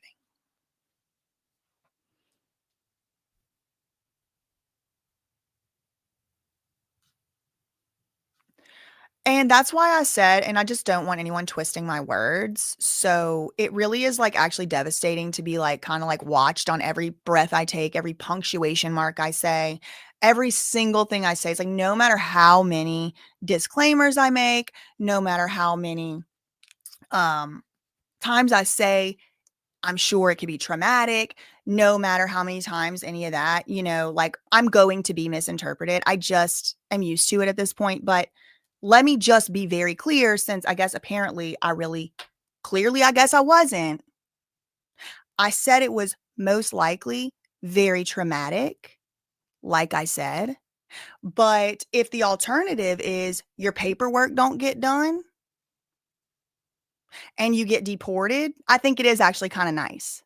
If your whole fucking point is you want to stay in the United States and there's nobody helping you to figure out how to do it, and you got your kid who you're keeping alive, who you brought onto this earth, who you gave birth to, they have a skill set they could help you out with, it's probably nice.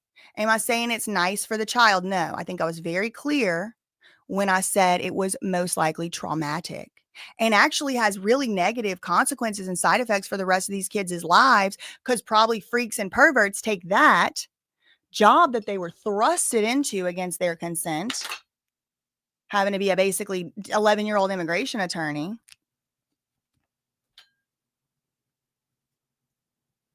Since people are just addicted to misinterpreting what I'm saying. Hope that makes it clear. Anyway. So, someone said that was an arcade. All right. It looks like it might have been an arcade, but I found something else on Reddit that blows that whole theory right out the water. And it's this picture right here. Wait, hold on. No, where is it? Not that one. It's the next one. This one. Authorities search David's home. Crazy new details. This is what it comes from. Look, this is the TikTok from that. Okay. Swarm of officers. Hold on. I need to pause on a certain spot. Oh, I guess that's inside the home. I did not see this previously, the inside the home footage. There was a red Tesla found in the garage. That's not a Tesla. I don't know if this is actually revealed anything else. They also revealed that Celeste was not found complete. They found a head, a torso, and other limbs. And I don't know if this is true. All of her was even there. Let me see if this is the... No. Somebody sent me a red Tesla. Okay, let me check my email, because there's like an actual picture. Someone sent me.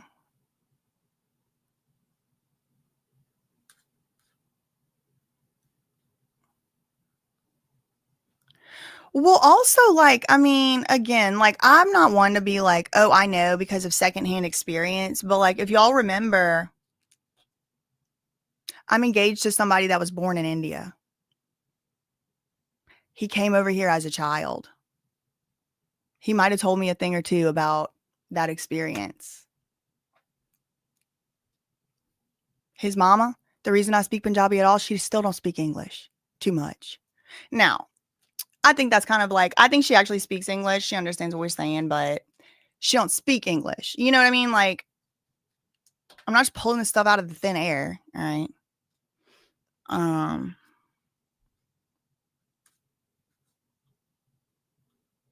And also she speaks about 3 languages too.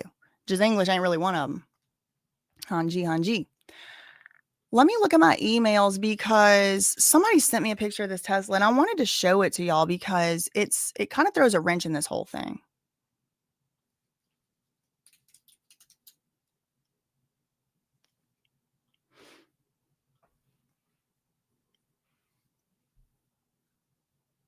I guess it is this one. Authorities new to...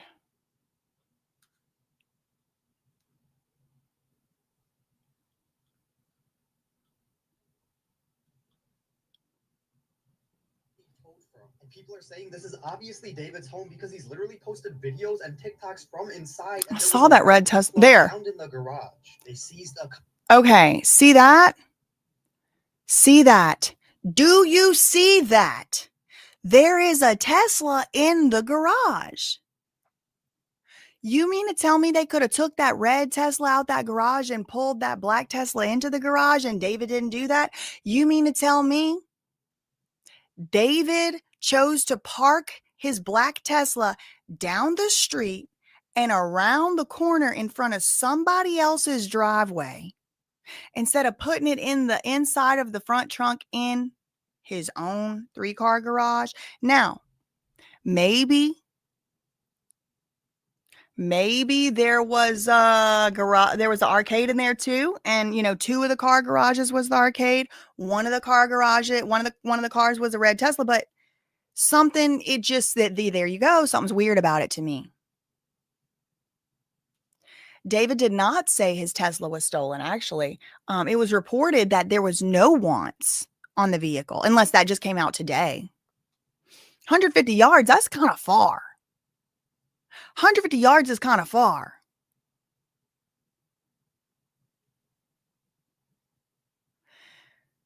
I don't believe that David was in control of the Tesla when it was parked on the street. Whoever parked the car on the street did not have access to the garage.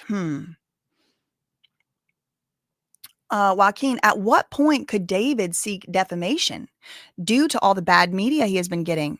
Folks talking about this man like he was found guilty. Eventually, David's going to get back to his shows. Could be. At what point David would seek defamation claims? He would have to seek those individually against specific people or organizations. So in this particular case, so in this case, David would need to be like, okay, TMZ lied and I need to sue TMZ. He can't just like broadly say defamation. Now, David's not going to be able to sue me for defamation. And if he does, he's going to lose and owe me attorney's fees because I have maintained, I don't know what happened. I don't know what David did or didn't do. I've never seen him even kissing that girl. I don't know if he had a romantic or a physical relationship with her. I've never personally seen any pictures of that. It does appear that that's probably what was going on, but based on my opinion, which is not defamation. So David will not be successful if he tries to sue me for defamation, because I think I might be the only person out here that keeps saying over and over, he's innocent until proven guilty. He's innocent until proven guilty. And the only thing I'm doing is reporting publicly available stuff. And I'm telling y'all above and beyond, don't take this for a fact. This is a Reddit post. I go way above and beyond. That's why nobody can ever win defamation suits against me, because I don't defame people. So argue with your mom, don't argue with me if David thinks he's going to try and sue me. And I think I'm being fair to David. I think that it looks really bad. I think it looks really bad for David. I think a lot of people are out here being like, lock him up, throwing away the key. And I'm like, hold up. Why you didn't park that car inside that garage? Why didn't put that body inside that? Why? Why was it down the street around the corner? I mean, I'm asking questions. Who else has a motive? Who else has the mental state to have wanted to maybe get rid of this little girl? Who else had a motive? Does anybody have a motive to frame David? I mean, do I think he was framed? Not necessarily. Do I know for a fact he was not? Nope. He could have been. I don't know. He may be innocent, but he sure looks guilty, as the angel said. I mean, sure, could be. Thanks so much, Sarah, for the $2 super chat. Boo, keep doing you. Oh, boo, keep doing you. Thank you so much. Maybe he wanted to get caught. That's another theory I've seen. Okay, so my nose is itchy. Did I use a different makeup today? Usually it hasn't been itchy. I'm like allergic to so much stuff, but lately, like, I think I had like a good routine down where my nose wasn't itching. Okay. So we talked about the red Tesla in the garage, the invisible red Tesla theory. Now let's look at this neighbor. So let's switch gears. We're going to go to the YouTube channel of Banfield. She had an interview with the neighbor. She had an interview with the neighbor, or at least somebody did. So let me pull that up.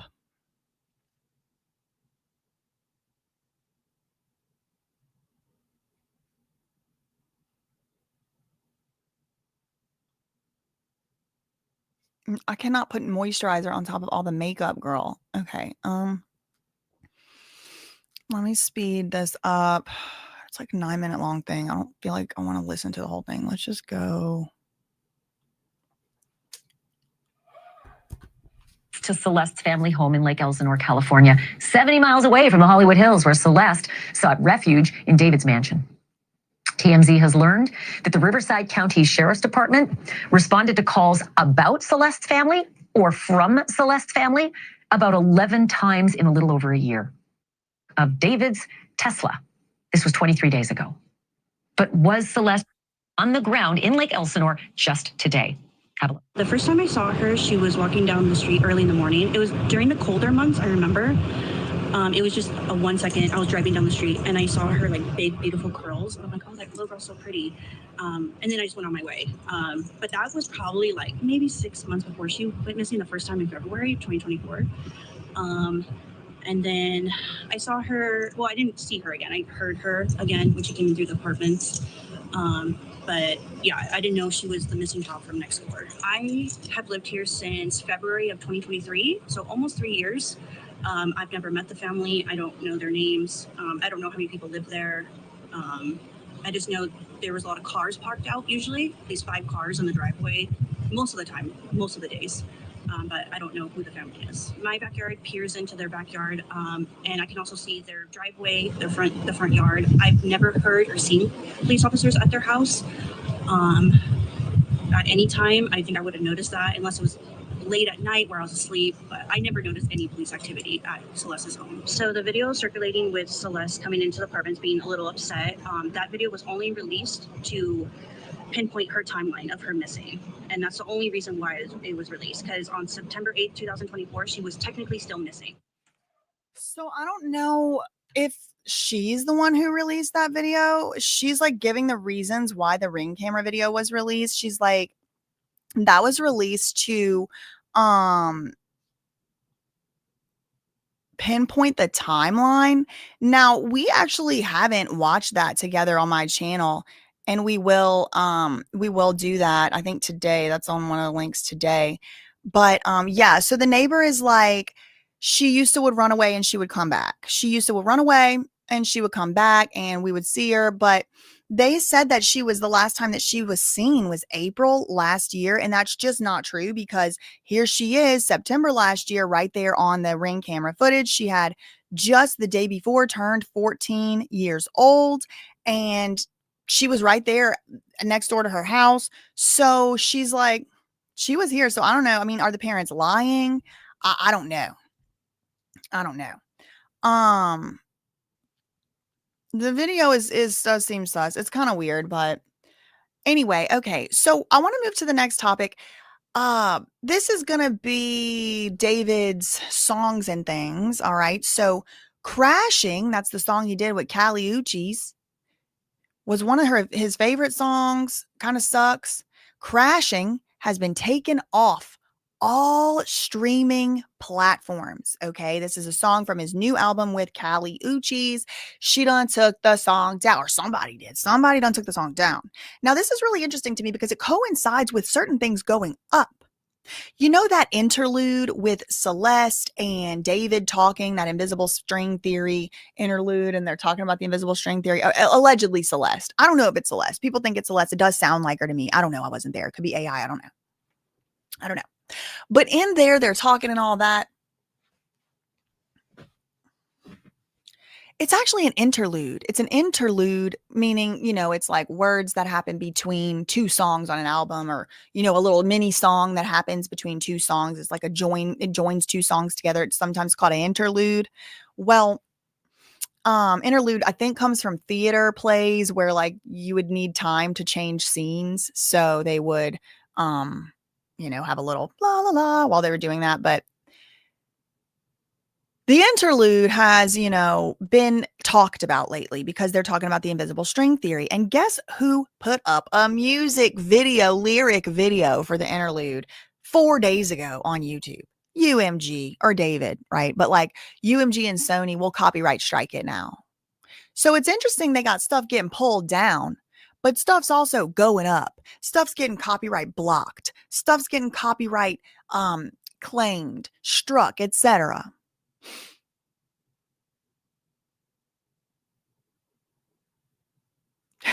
So she's acting like she's a cop. Anyway, so songs are going down, but songs are also going up. David's romantic homicide climbs charts amid Celeste Rivas's death probe. No, go away.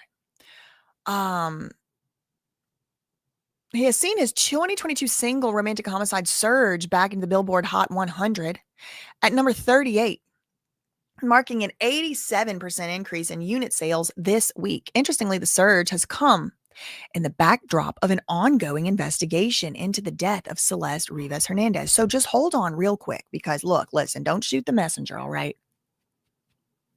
Remember when we talked about motive?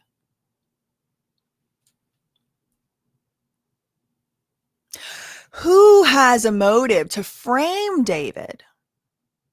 Who has a motive to frame David? Because from what I'm seeing on this article, David never has to release another song.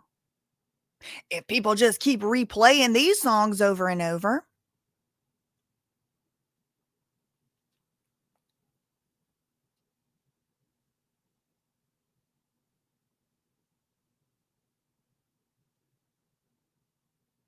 she pulled that song 2 days after the news. The family. What about the people making money off that album?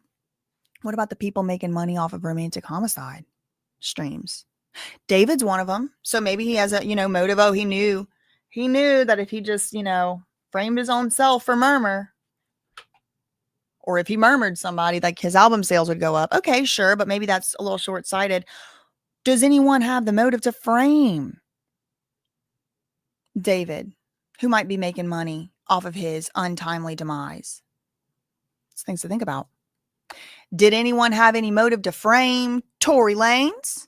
Just things to think about. Now, listen, Tory Lanez was found to be guilty, but he's appealed that case, and I think there's Brady material. I think it's actually something that could get turned over.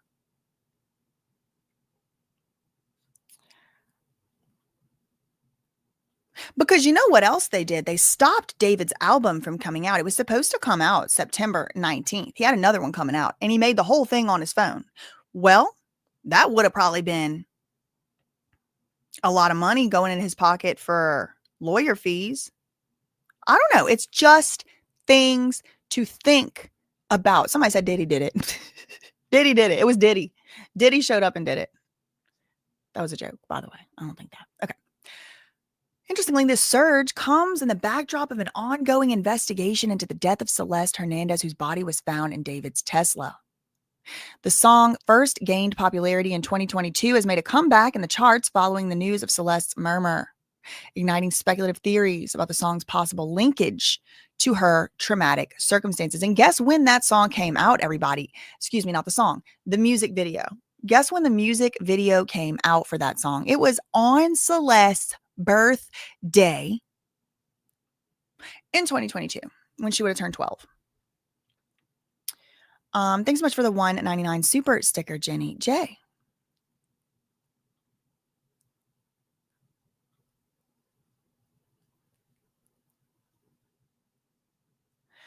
Ken said the idea of a little girl losing her life for a quick buck is disturbing. I hope that's not the case, but I wouldn't be shocked if. Yeah, I mean, they little girls lose their life every day for somebody to make a quick buck, and less for no buck, for $0. He could easily be manipulated and encouraged in writing style and production. Could be. Now, again, y'all, I don't want people. Again, I know there's some people out here addicted to misinterpreting me, but I don't want people to misinterpret that I'm like, oh, poor David, he's being framed. He's innocent. That's not what I'm saying. What I'm saying is I don't know because I wasn't there. Okay. That's just the truth. And so could there be other things at play? Some things are strange to me. Don't make any sense at all. I do know this album that he just put out in April, the one with the roses and the Itami and all of that. The album he just put out in April, that one,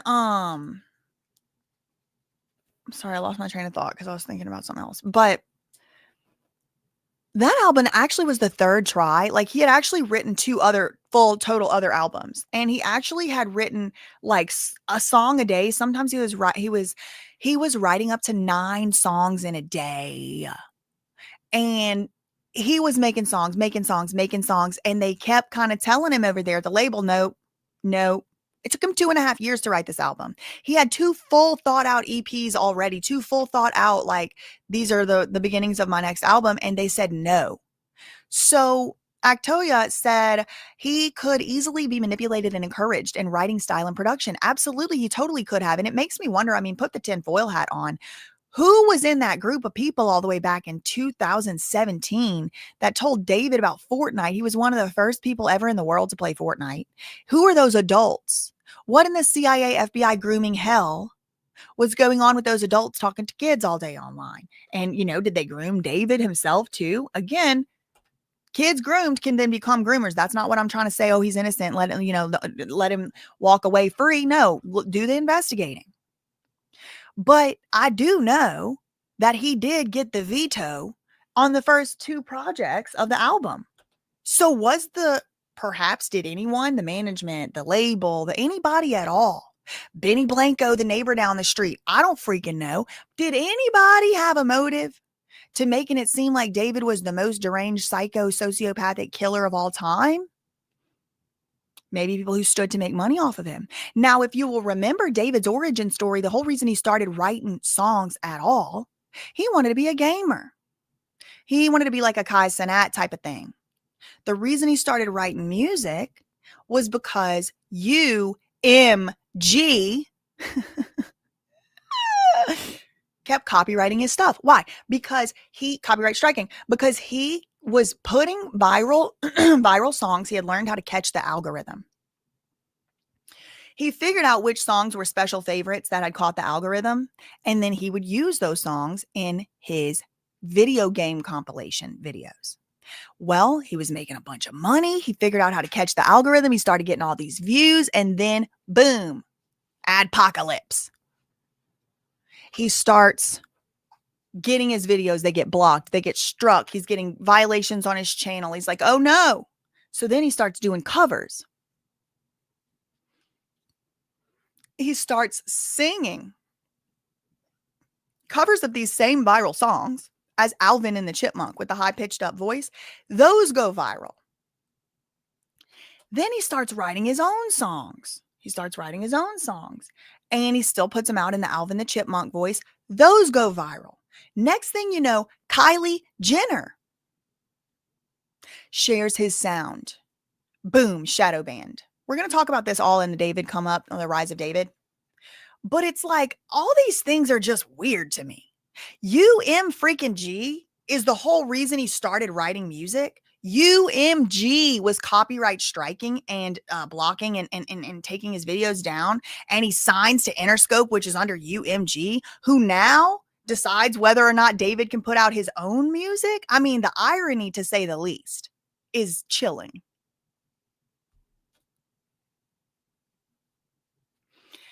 Yes, I mean, they capitalize off everything and anything. It's actually kind of sad. I mean, I agree, but like, also, they were probably pissed that this kid was getting all those views off of their songs. You know how they are. You know how they freaking are with the copyright. Then the next thing you know, he's making songs with Benny Blanco in a basement. Okay, nothing to see here. Moving right along. Meg said, the sales sound like a motive to me.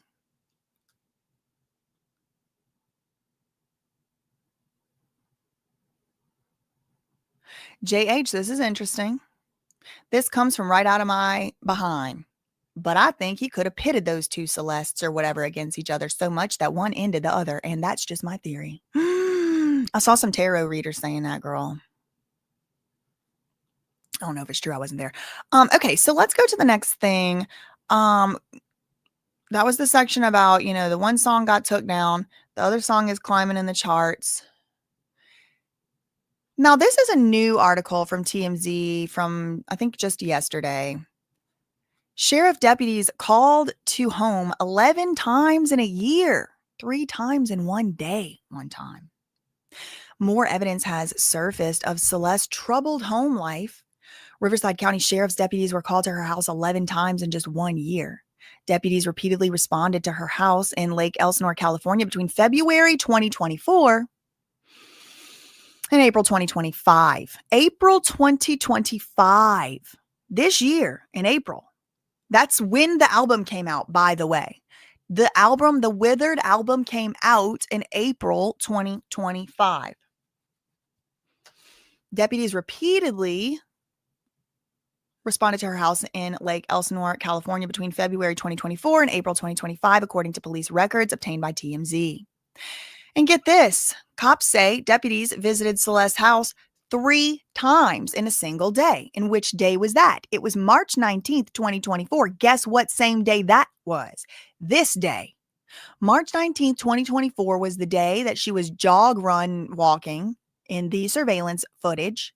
The cops went to her house 3 times that day. So that day she had run away. And that is last year. The same date on surveillance video TMZ obtained from a liquor store on the same block as the family home. Celeste's sister went to the store after Celeste ran away and wanted to see if she was on the video. Again, just because somebody's sister's looking for them doesn't mean they're not about to hook them up to their virtual reality non-FDA approved thing and experiment on them, okay? That's all I'll say. Celeste's sister went to the store to see if she could see Celeste on the video. There was a shot of Celeste running down the street and going out of frame. A car pulls out. It's unclear whether she had gotten into that car. 2 of the 3 visits that day were Celeste's home. The other was to the liquor store. The records state almost all the calls were listed as minor crime investigation, with the exception of 1 other call for suspicious circumstances. Police took reports for 4 of the incidents, and cops planned to do follow-ups on 3 of the calls. The dispositions on the rest of the calls were not available. Worth noting, police responded to Celeste's house 9:29 p.m. on April 5th, about half an hour after her family reported her missing, at 9 p.m. Okay. As we first reported, Celeste had a troubled home life and threatened to run away several times. An ex-boyfriend from middle school told TMZ she had joked about running away before she actually did. Celeste's dismembered, decomposed body was found in the front trunk. She was likely unalive for weeks before the discovery. David is not charged in connection with this case, nor has he even been named as a person of interest.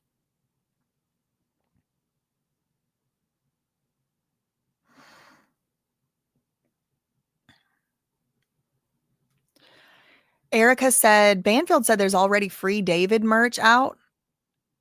If this is true, he is not even labeled a suspect. Sick. It's not a coincidence. Yeah, I mean, free somebody that's not even been arrested. How you gonna free somebody who ain't arrested? Predators always target children with troubled homes or without a watchful guardian. Indeed. Period. Sergeant King, I'm not even going to play the boyfriend thing. I did see some people asking me to do so. I don't find him to be credible. And that's just like based on my feelings. I can hear somebody behind the camera whispering answers to him, for one. The mom sitting there being all overbearing, him barely talking. I'm not even playing it. I don't believe him. I think he's lying. But I'm not going to like put the kid up here and like drag a kid. I don't think he's being fully truthful. I think his parents put him up to it. I think they probably got paid for the interview. I think he probably didn't actually date her, but like who's going to come out and say he did? Maybe they were friends. But y'all can believe what you want and I could be wrong. I don't know. I didn't talk to him. Shout out to Sarah Adams gifting 1 membership. Okay. So let me go to my next thing. This is another article that was like new when I put it in the notes, but it's a little bit expired now. Celeste Rivas, medical examiner, may hold the key to the case. They had an exclusive. Celeste's death investigation is complicated And one of the key undetermined factors is establishing a cause of death. This, according to the LAPD, in an investigation, Scott Williams tells TMZ they're working with the LA County Medical Examiner to establish Celeste's cause of death. This is critical because up to now, it hasn't really been clearly established whether she died from foul play or other causes. In other words, without the medical examiner's findings, it can't be squarely called a homicide, a drug OD, or anything else. The captain also tells us investigators continue to press the Tesla for evidence, and that includes possible digital and video evidence. Okay, so people were asking, are they going to search the Tesla? Are they going to search the Tesla? Does the Tesla have video? Does the Tesla, the cops need to get the Tesla video? The Teslas record everything. Maybe they don't. Maybe they do. They're looking. They're looking. We asked if Tesla cameras captured the person or persons who put Celeste in the trunk, but he would only repeat the robbery homicide division that it is still processing all the evidence. The LAPD captain clarified in an earlier comment he made that Celeste's body was likely in the Tesla for weeks. He told TMZ his department is operating on the suspicion of the body being in the car the entire time it was parked and abandoned on a residential street in Hollywood Hills, but he said that's just an operating theory. They don't know when the body got put in that car. He also said the LAPD is investigating a reported relationship between David and Celeste.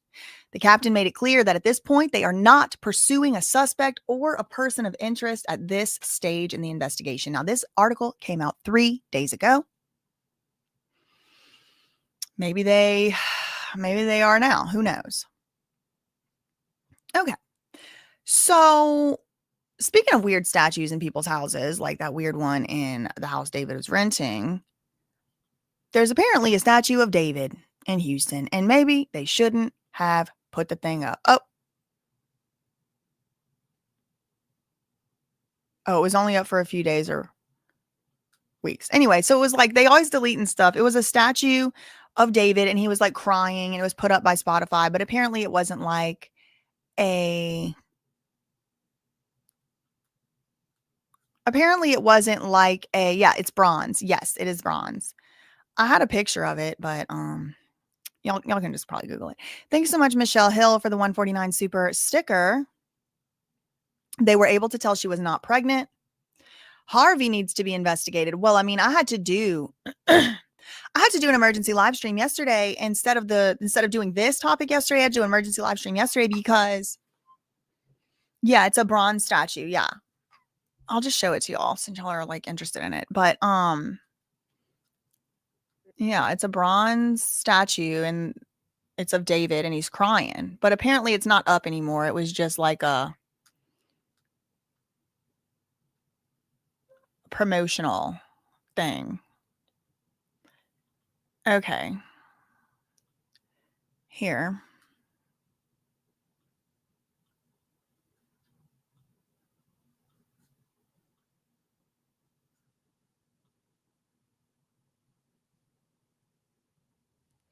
This is the statue. See how it's got like a tear? Fountain of Feels, made in collaboration with Spotify's in-house creative team, launched in late August as part of Spotify's Bummer Summer campaign, celebrating David as one of music's most iconic and emotive artists.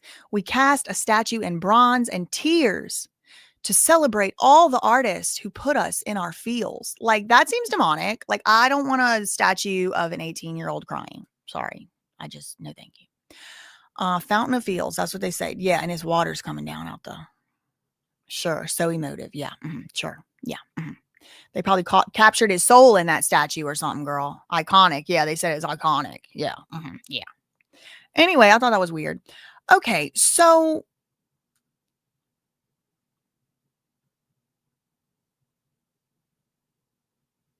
there's a girl who claims her sister was also managed by David's manager. I do not know if this is true, and it is kind of a long TikTok, but I'll tell you her name, Desi Overzealous on TikTok, and she talks about her own experience. Like, her brother also was managed by this manager. And is that true? Is that not? I mean, I did not talk to her. I have no reason to believe she was lying. So she kind of talks about how it's just weird, creepy, and kind of surreal that she was just such a close degree of separation away from David's manager and all of that. So everything's been creeping me out lately too, especially this story. It's so weird. So I did want to just let y'all know about that if you want to go and watch it. Now, there's also another theory I want to put on your why won't it click? I want to put on your radar. They're also saying on the TikTok,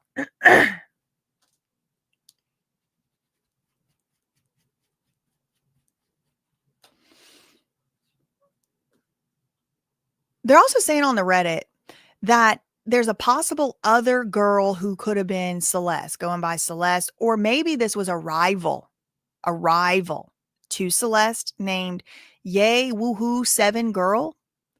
Again, take with a grain of salt. I just wanted to flag it to you in case it's something that you wanted to go. Oh God, my nose itches. In case it's something that you wanted to go look into yourself. Deleted user, not gonna lie, David, your special part kind of hit me hard because I know by how David's songs go, it's about ... And somebody said he was probably talking about his ex-girlfriend who just broke up with him. Now, pay attention to what time of year this was. This was December last year. I have only heard the rumor that they broke up during that time. They broke up around December or January last year. I heard that as a rumor. I don't know if it's true or not. I don't even know if they were ever dating. Okay. But right around this time, we have the Discord moderator saying his ex-girlfriend just broke up with him. Somebody said, wait, like Yay Woohoo 7 or a different girl? Sophia, the moderator, said, Yay Woohoo 7. She's not here and he no longer posts about her. So I'm probably guessing they broke up. Ella said, she's still in here. Sophia said, nope, she left. At Celeste, is that not her? Ooh. That's his ex before Yay. So he had 2 exes. One was Yay Woohoo 7 and one was Celeste. They both his ex. Somebody said, what? Am I slow? She said, yeah, Celeste is the girl he showed in his stream. Yay Woohoo 7 is the girl who spoiled him. So I assume My House Is Not My Home is probably about Celeste. We need to look up My House Is Not My Home lyrics. That's about Celeste, his ex. My House Is Not My Home by David.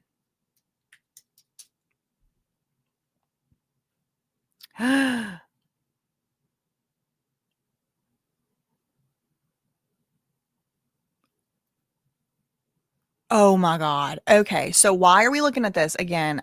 This Reddit theory, probably this has already been shown 1,000 times. Sophia says Yay Woohoo 7 and Celeste are 2 different people, but on one video, on another post, their voices sound very similar.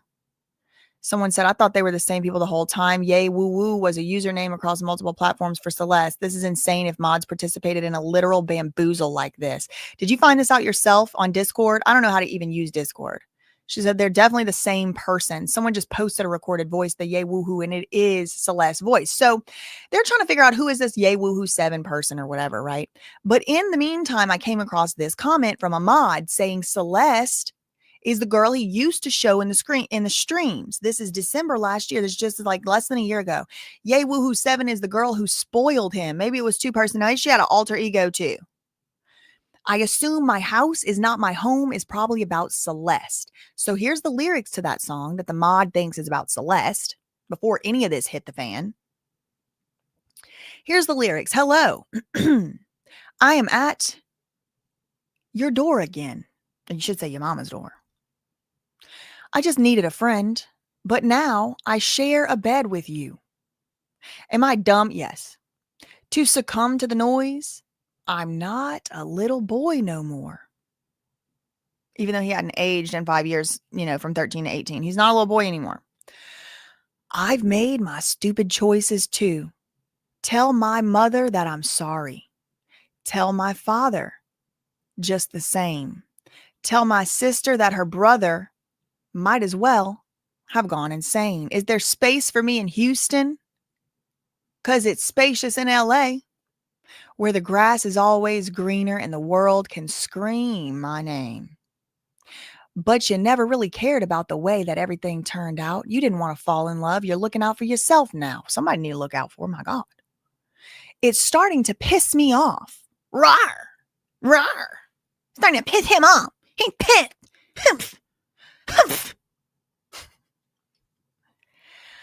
I thought I had you figured out. Never thought you would call my bluff. Guess who belongs to someone else now? So the mod thinks this song, the mod of David's Discord, is saying they think this is about Celeste. Never thought you would call my bluff. Guess who belongs to someone else now? Sorry if I overshared. See, life isn't fair. I'm more and more aware of it now. You get drunk, then start to curse me out. I told you, watch your mouth. Or what? What you gonna do?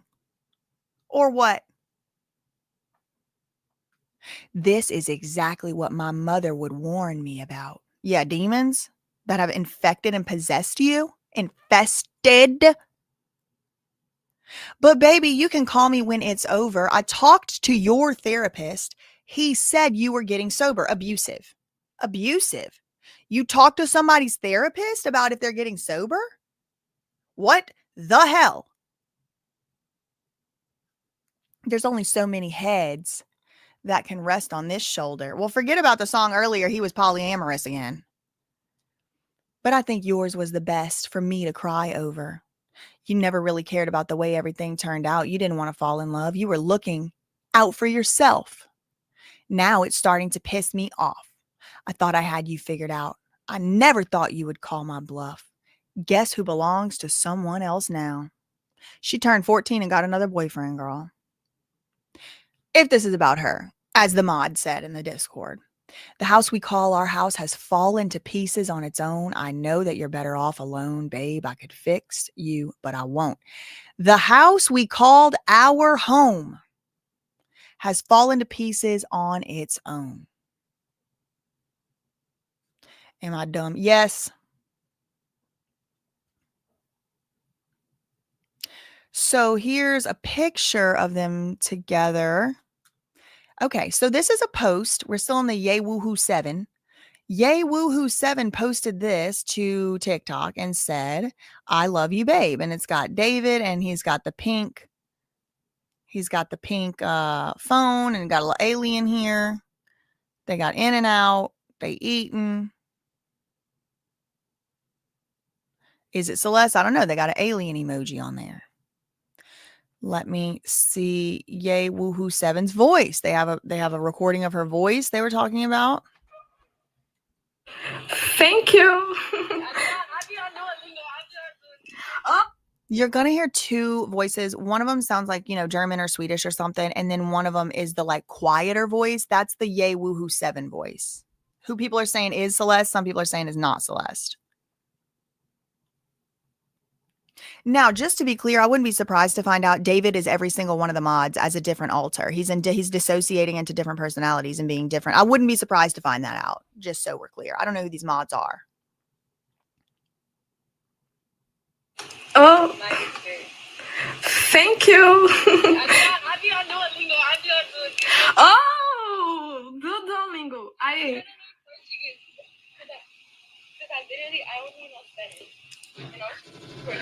Spanish is so beautiful. I like this language. So it's hard to hear because this other girl is so loud comparatively, but you kind of get a sense of I guess it could be her, I guess it could not. Yeah, I don't know why he's talking to her therapist.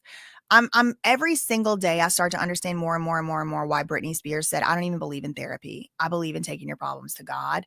When she said that at first, I was like, that is bad to say, don't discourage people from going to therapy if they need to go to therapy, you know, it helps or whatever. But like, actually, I'm starting to understand why in Hollywood you should just bring your problems to God, because all these therapists will be talking. All right.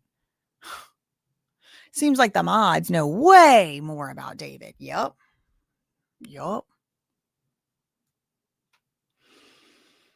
Now, I don't know if that song was about Celeste or not. I don't know if that voice was Celeste or not. I'm just telling y'all about a new theory I saw emerging. There is a TikTok account for this Yay Woohoo 7. Fell in love with you. Beauty touched my heart. It's just different. There's David on there. There's a bottle of liquor and the couch. There's David again. So I don't know who's Yay Woohoo 7. It's just a little thread to possibly go down if y'all hear anything, see anything about it. Wanted to bring that to your attention. Now, I want to go into the next section about the parents. Did the parents know? Are the parents in on it? Etc., etc. And I'm talking about David's parents. David said that when he went on tour, I get a text from my coworkers and all that. Hold on. Shift, and they get fired too. David said in this interview that I'm about to show y'all, I gotta find a timestamp, that when he started being, you know, a singer or whatever, he starts trying to write his album, and the record company is kind of like, basically like, you don't even, like, you're not even writing from any place of like authority or experience. You don't even know what you're talking about. We need to give you some life experience, aka we need to possess you full of demons and trauma so that you can be better under our control. Okay, we all know this story. It's a tale as old as time at this point. But hold on.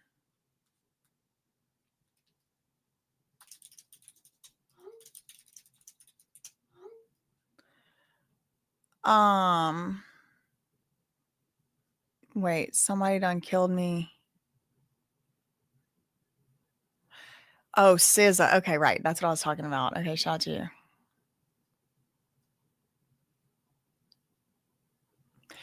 Oh, hold on a second. I need to do something. I need to send an email. Just give me 1 second. There's like 45 things going on in my life at the moment. Sorry. I have notifications coming. Like, no matter how many times I turn notifications off, stuff's just dinging at me all day. It's like, where do I sign up for the get off the list?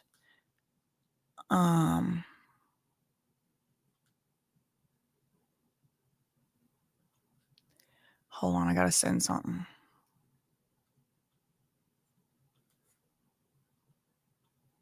It's for this David, the Rise of David documentary. So at least it's kind of on the same brand. Vein.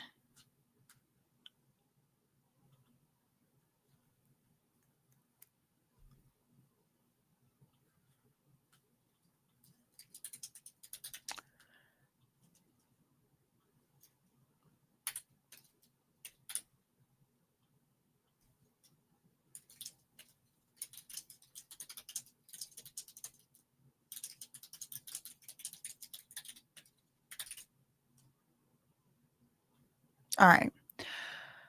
So David went on this interview 4 months ago.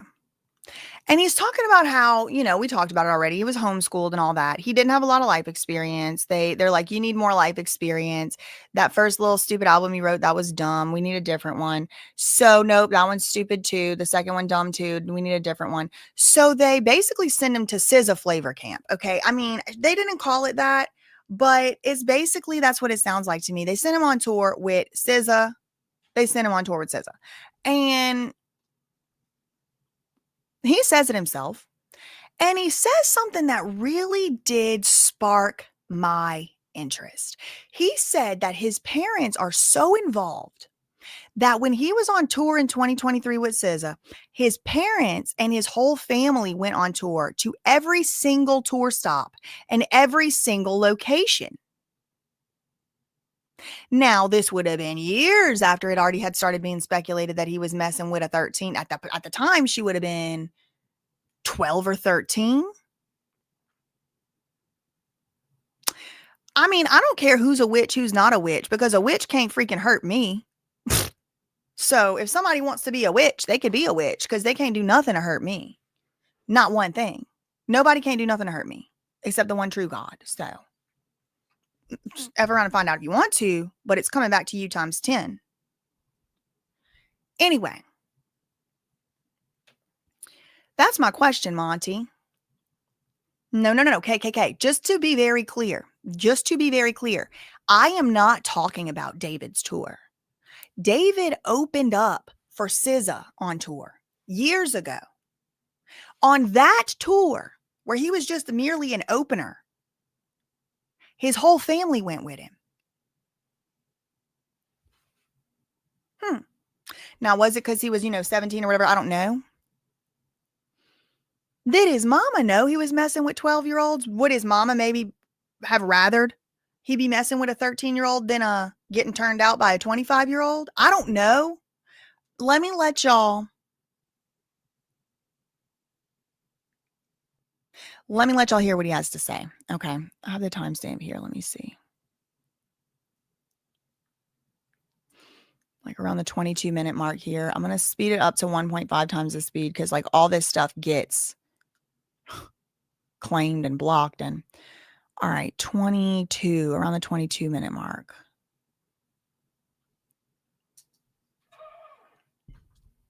A great character for my fans too. You see fans pulling up to the shows in bloody shirts and blindfolds. So it's becoming a little movement, and I'm glad it's kind of.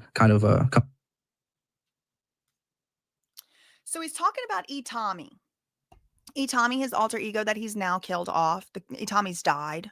So Tommy wears a bloody shirt and a blindfold. And he said people started showing up to his shows in a bloody shirt and a blindfold, and it started a little movement. And that's so cool. So cool. He started a bloody shirt blindfold movement. This is grooming, whether he wants to admit it or not.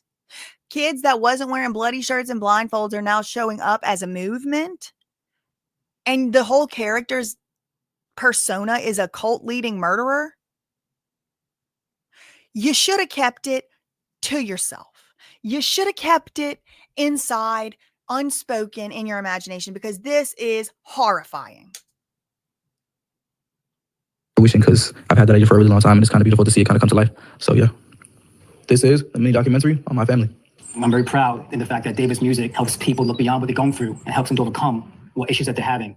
My family's super important. Like they've been with me through the beginning of this entire process, and they're still a big part of it. I remember they went on every single tour in 2023. They were on every single tour. They came on every single show. When I went on tour with SZA too. Every single tour, they came to every single show. When on tour with SZA, they came to every show. Hold up. Wait a minute. Hold up. Since we talking about parents all of a sudden, let's talk about these. Huh? What issues that they're having. My family's super important. Like they've been with me through the beginning of life. So yeah, this is a mini documentary on my family. I'm very proud in the fact that David's music helps people look beyond what they're going through and helps them to overcome what issues that they're having. My family's super important. Like they've been with me through the beginning of this entire process, and they're still a big part of it. I remember they went on every single tour in 2023. They were on every single tour. They came on every single show. When I went on tour with SZA too, they were there. The tour bus is just my family, bro. It's just the band of my family. But yeah, they've been there since the beginning of time, because I was born with them. So, but yeah, all the life advice, everything that I kind of stand for, and my morals, they came from my father and my mother. Very important to my upbringing was them. They're the most active parents of all time. Like they are there for their kids 100% of the time. And yeah, I love my parents so much. I make music for the people. The most active parents of all time. Well, if they're the most active parents of all time, I mean, I know some people got their mamas in their Discord. I don't have a Discord and I never will. But like, for example, Adam McIntyre, his mama's in his, chats and Discord. So if he's claiming he got the most active parents of all time, that must mean they were privy to what was going on in the Discord. Maybe they were not. Maybe he's mistaken. But were they aware he was looking at Al Gore, as a child? Or at least telling people in his Discord that he was most active of all time? Any from it, I don't push a specific like, oh yeah, I said this and this song, that means that's the only thing it could possibly be about. But nah, I just make music, and if you need whatever you need from that song that you can apply to your own situation, I feel like my job is done, to be honest with you. So my goal is just to keep making better music. David, stay focused, keep your heart pure, and keep your morals, and don't change for I anyone. forgot how dramatic this was, Love right? ya. They acting like I'm dead.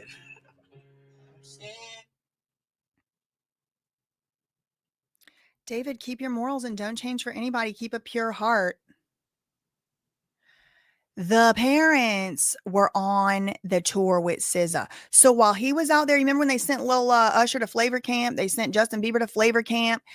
Usher, this is like the play-by-play what happened to Usher. Usher was younger when he started, but it was like he was just a kid. Like, what you know about anything? They sent him to go do debauchery to learn the lifestyle. That's what he said. They were fighting over to, yep. Tell him one time, Archer, because what's going to end up coming back? It always ends up webbing back around to what? Voodoo, hoodoo, whatever you want to call it. Because the truth is, it's neither one of those things. The truth is, it's neither one of those things, but it's adjacent. And they doing it in Hollywood. You know who else is doing it? One of Young Thug's co-defendants that was sacrificing a freaking goat. I'm not making it up. Look it up. Sacrificing a goat when the cops showed up to arrest him. Not Young Thug, one of the co-defendants. Brian Steele, or one of them, stood up and argued that the goat sacrifice information should not be made available to the jury. This, again, I am not trying to be disrespectful or insensitive or obtuse. I am aware hoodoo is not the same as voodoo. I grew up in South Louisiana, 13th generation Louisianian. Okay, actually maybe like 12. But they were sacrificing goats. Okay, that was in Atlanta. All right. David's from Texas. He grew up in the Pentecostal church. This is gonna wind back around to this weird thing, this weird religion they do in Hollywood, where they sacrifice things. Am I saying, please, my God, don't, please? I know y'all are addicted to misinterpreting me. Am I saying Celeste was sacrificed? No.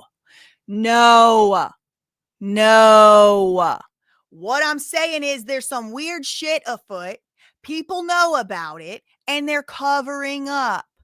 And then when they finally get caught, they act like it's a religion. Oh, it's just voodoo. Oh, it's just hoodoo. You're lying. No, it's not.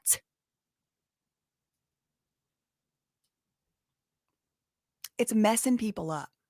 The 764, the Roblox, the cult.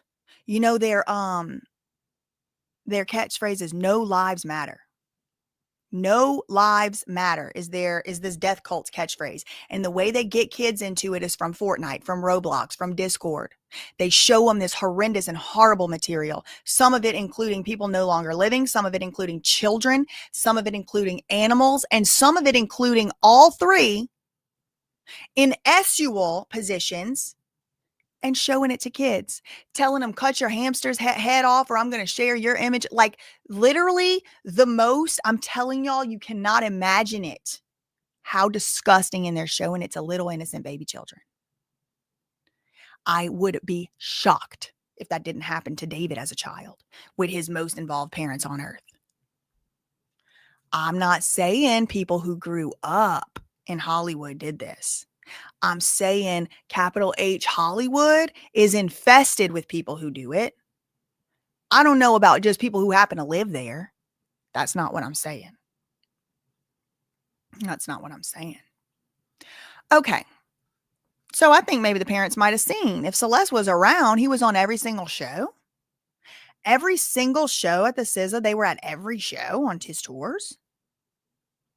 Now, speaking of family, let's not leave out Celeste's family, who said last time they saw her was April last year. Turns out that don't look like that's true. What reason would they have to not tell the truth? I don't know.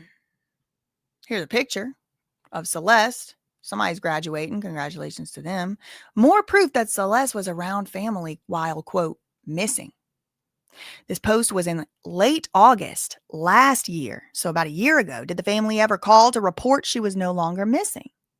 I don't know if that's up to the family to do. I think the cops need to keep checking in. Hey, did y'all find her?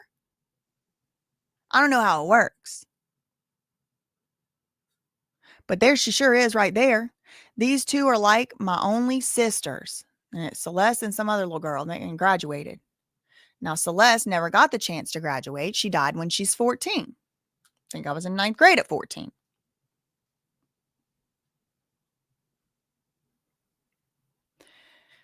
Now, there's this ring camera footage. Hernandez that completely rewrites the timeline of the case as we've come to know it has surfaced. Video was recorded at the home of Celeste's parents in Lake Elsinore, California, exactly a year ago, or a year before her body was found in the trunk of a car belonging to the rising music star named David. We had been told that Celeste went missing in April of 2024 and that her family hadn't seen her since. But this new video was recorded by a Nest camera on September 8th, 2024, which would make that 4 months after she ran away. The neighbors who provided the video to TMZ say that it shows her arguing with people who had pulled a prank on her. Take a look. Let me talk real quick, okay? You gonna let me talk? I know what you talk. No, you ain't gonna let me talk. Why you not? So, y'all have probably seen this by now. I'll zoom in a little bit more once it's playing. But this is apparently some Ring camera footage that was referenced earlier by the neighbor. So this is the footage that was released to show a timeline. Now, again, it does go with that previous point that I just said. Like, when truly was the last time her family actually saw her? What is the protocol? Are they supposed to call the cops and say, oh, she was found? Or the cops supposed to? I don't know. I just truly don't know. I've not had to call and report anyone missing. Thank God. But this is that footage that appears to show Celeste was at her house at her birthday last year. Her birthday's on the 7th, September 7th. And this was September 8th. Again, last year. This is exactly a year to the day before her body was found in the Tesla. Let me talk real quick, okay? You gonna let me talk? I know what you talk. No, you ain't gonna let me talk. Why you not gonna let me talk? You tripping. I tripping? Nah, you tripping. Stop the door and you tripping. Oh my God. Nah, you tripping. Move the out of here. You ain't gonna do shit. You better get over there. Get your over there, girl.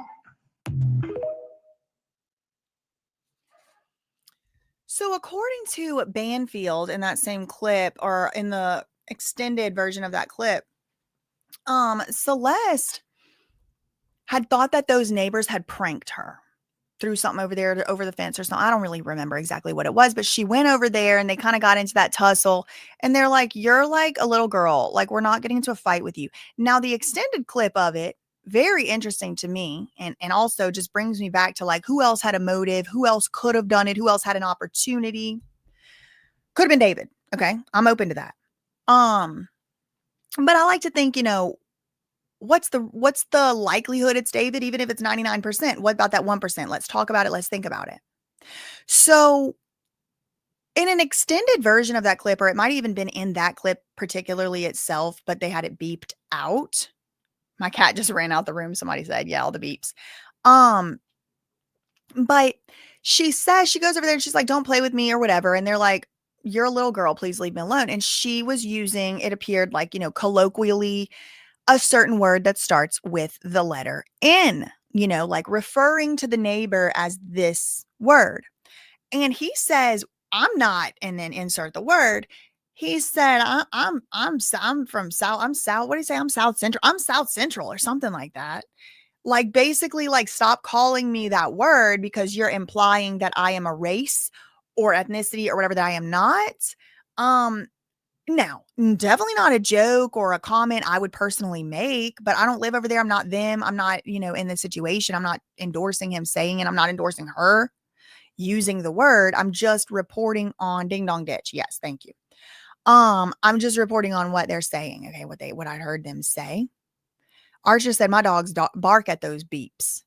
And y'all, Nicki Minaj just said yesterday, don't listen to Cardi B's music because they put demons in it. And I kind of believe it.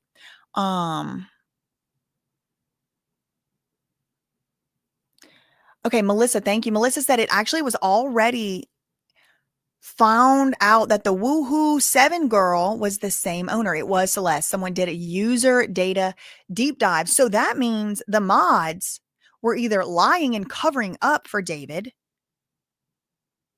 or they didn't know. Someone lied to them, or they were just misinformed. Someone saying her calling out the South Siders ain't a good thing. No, it is not. And it calls into question, did Celeste, again, I was just like, not just like that. I had a little bit of a different affect, but like, if someone tried to ding dong ditch me, I'll probably go over there and cuss them out. Now, if it was like my neighbor I actually knew, I probably would handle it a little differently than that. But like, remember, Celeste spent very little time there. She was away. She was running away all the time.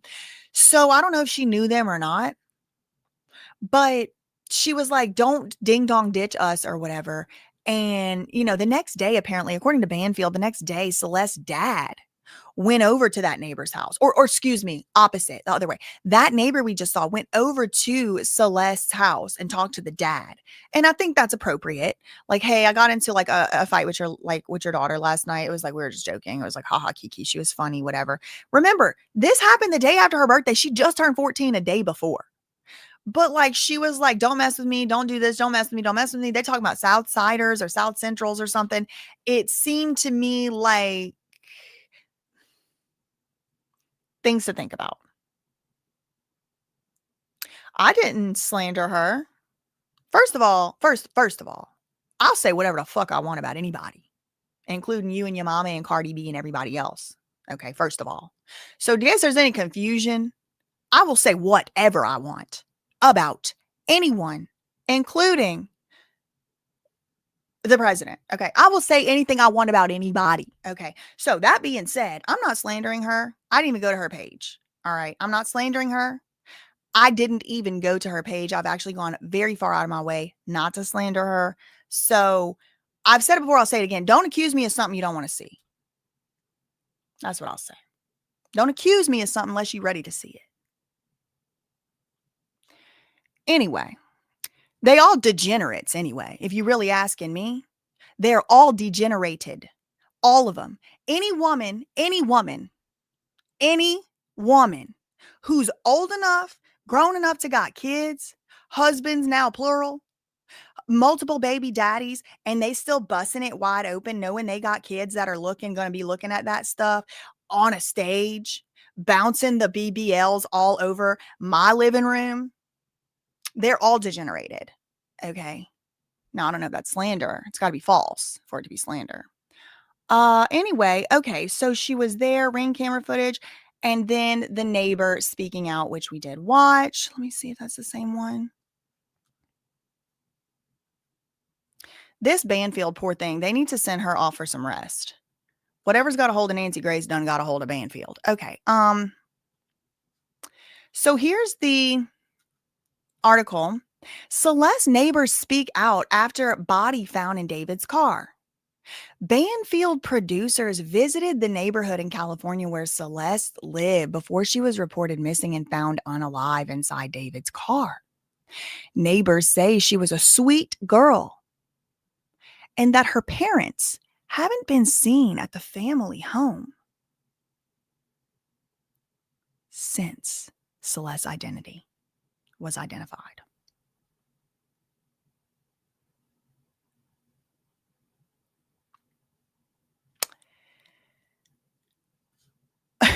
I mean, seriously, I saw a Suki Hana video the other day that turned my stomach.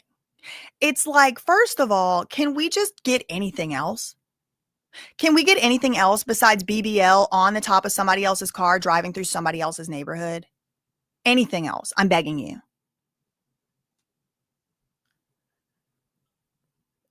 Sound like she had PTSD.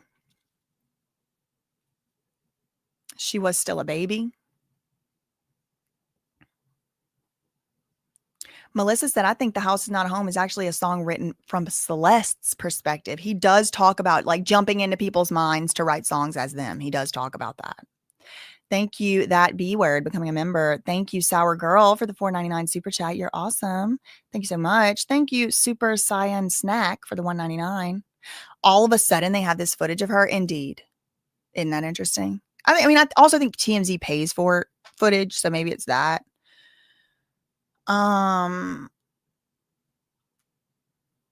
Thanks so much, Paul, for the £4.99 pound. Sorry, she was 70 pounds, so the cause of death is really not going to be informative. Yeah, seems like it. Thank you for the £4.99 pound. Thank you, Nixie, for the 1 gifted membership. If you got that membership, make sure to say thank you. Thank you, Kel on Earth, for the $2 super sticker. Thank you, Elizabeth, for the $4.99. How do I get a notification that you are live? I guess just click the bell. I need to sign y'all up for text or something. Thank you for the $4.99. Thank you, James, for the £10 super chat. Just because you're a legend. I think that means legend. Thank you. Thank you for the £10. Thank you, Norma, for the $2.99 super sticker. Thank you, JC, for the $1.99 super chat. The lyrics to Hello Kitty shirt needs to be in evidence. Seriously. Shout out to my sissy, my little sister in the chat, for the $2 super sticker. Thank you, Lady Locks, for the $5. Thanks for all your hard work. Shout out to you. Thank you, Sarah Adams, gifting a membership. Wow, we got a whole membership gift party. 1 from Sarah. Thank you, Ella. 1 from Ella. And then 5 from Puffin the Valkyrie. Thank you, thank you, thank you. 7 gifted memberships. Thank you, Wendy, becoming a member. Shout out to you.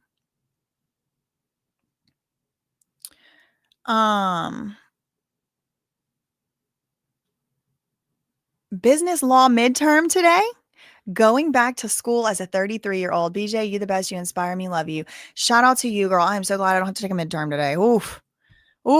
I'm glad that you have midterms? Golly. I think I had 1 midterm. Civil procedure. I think it was civil procedure. I had a midterm. But for the rest, it was just 1 test. No quizzes, no nothing else. 1 test. It was very stressful.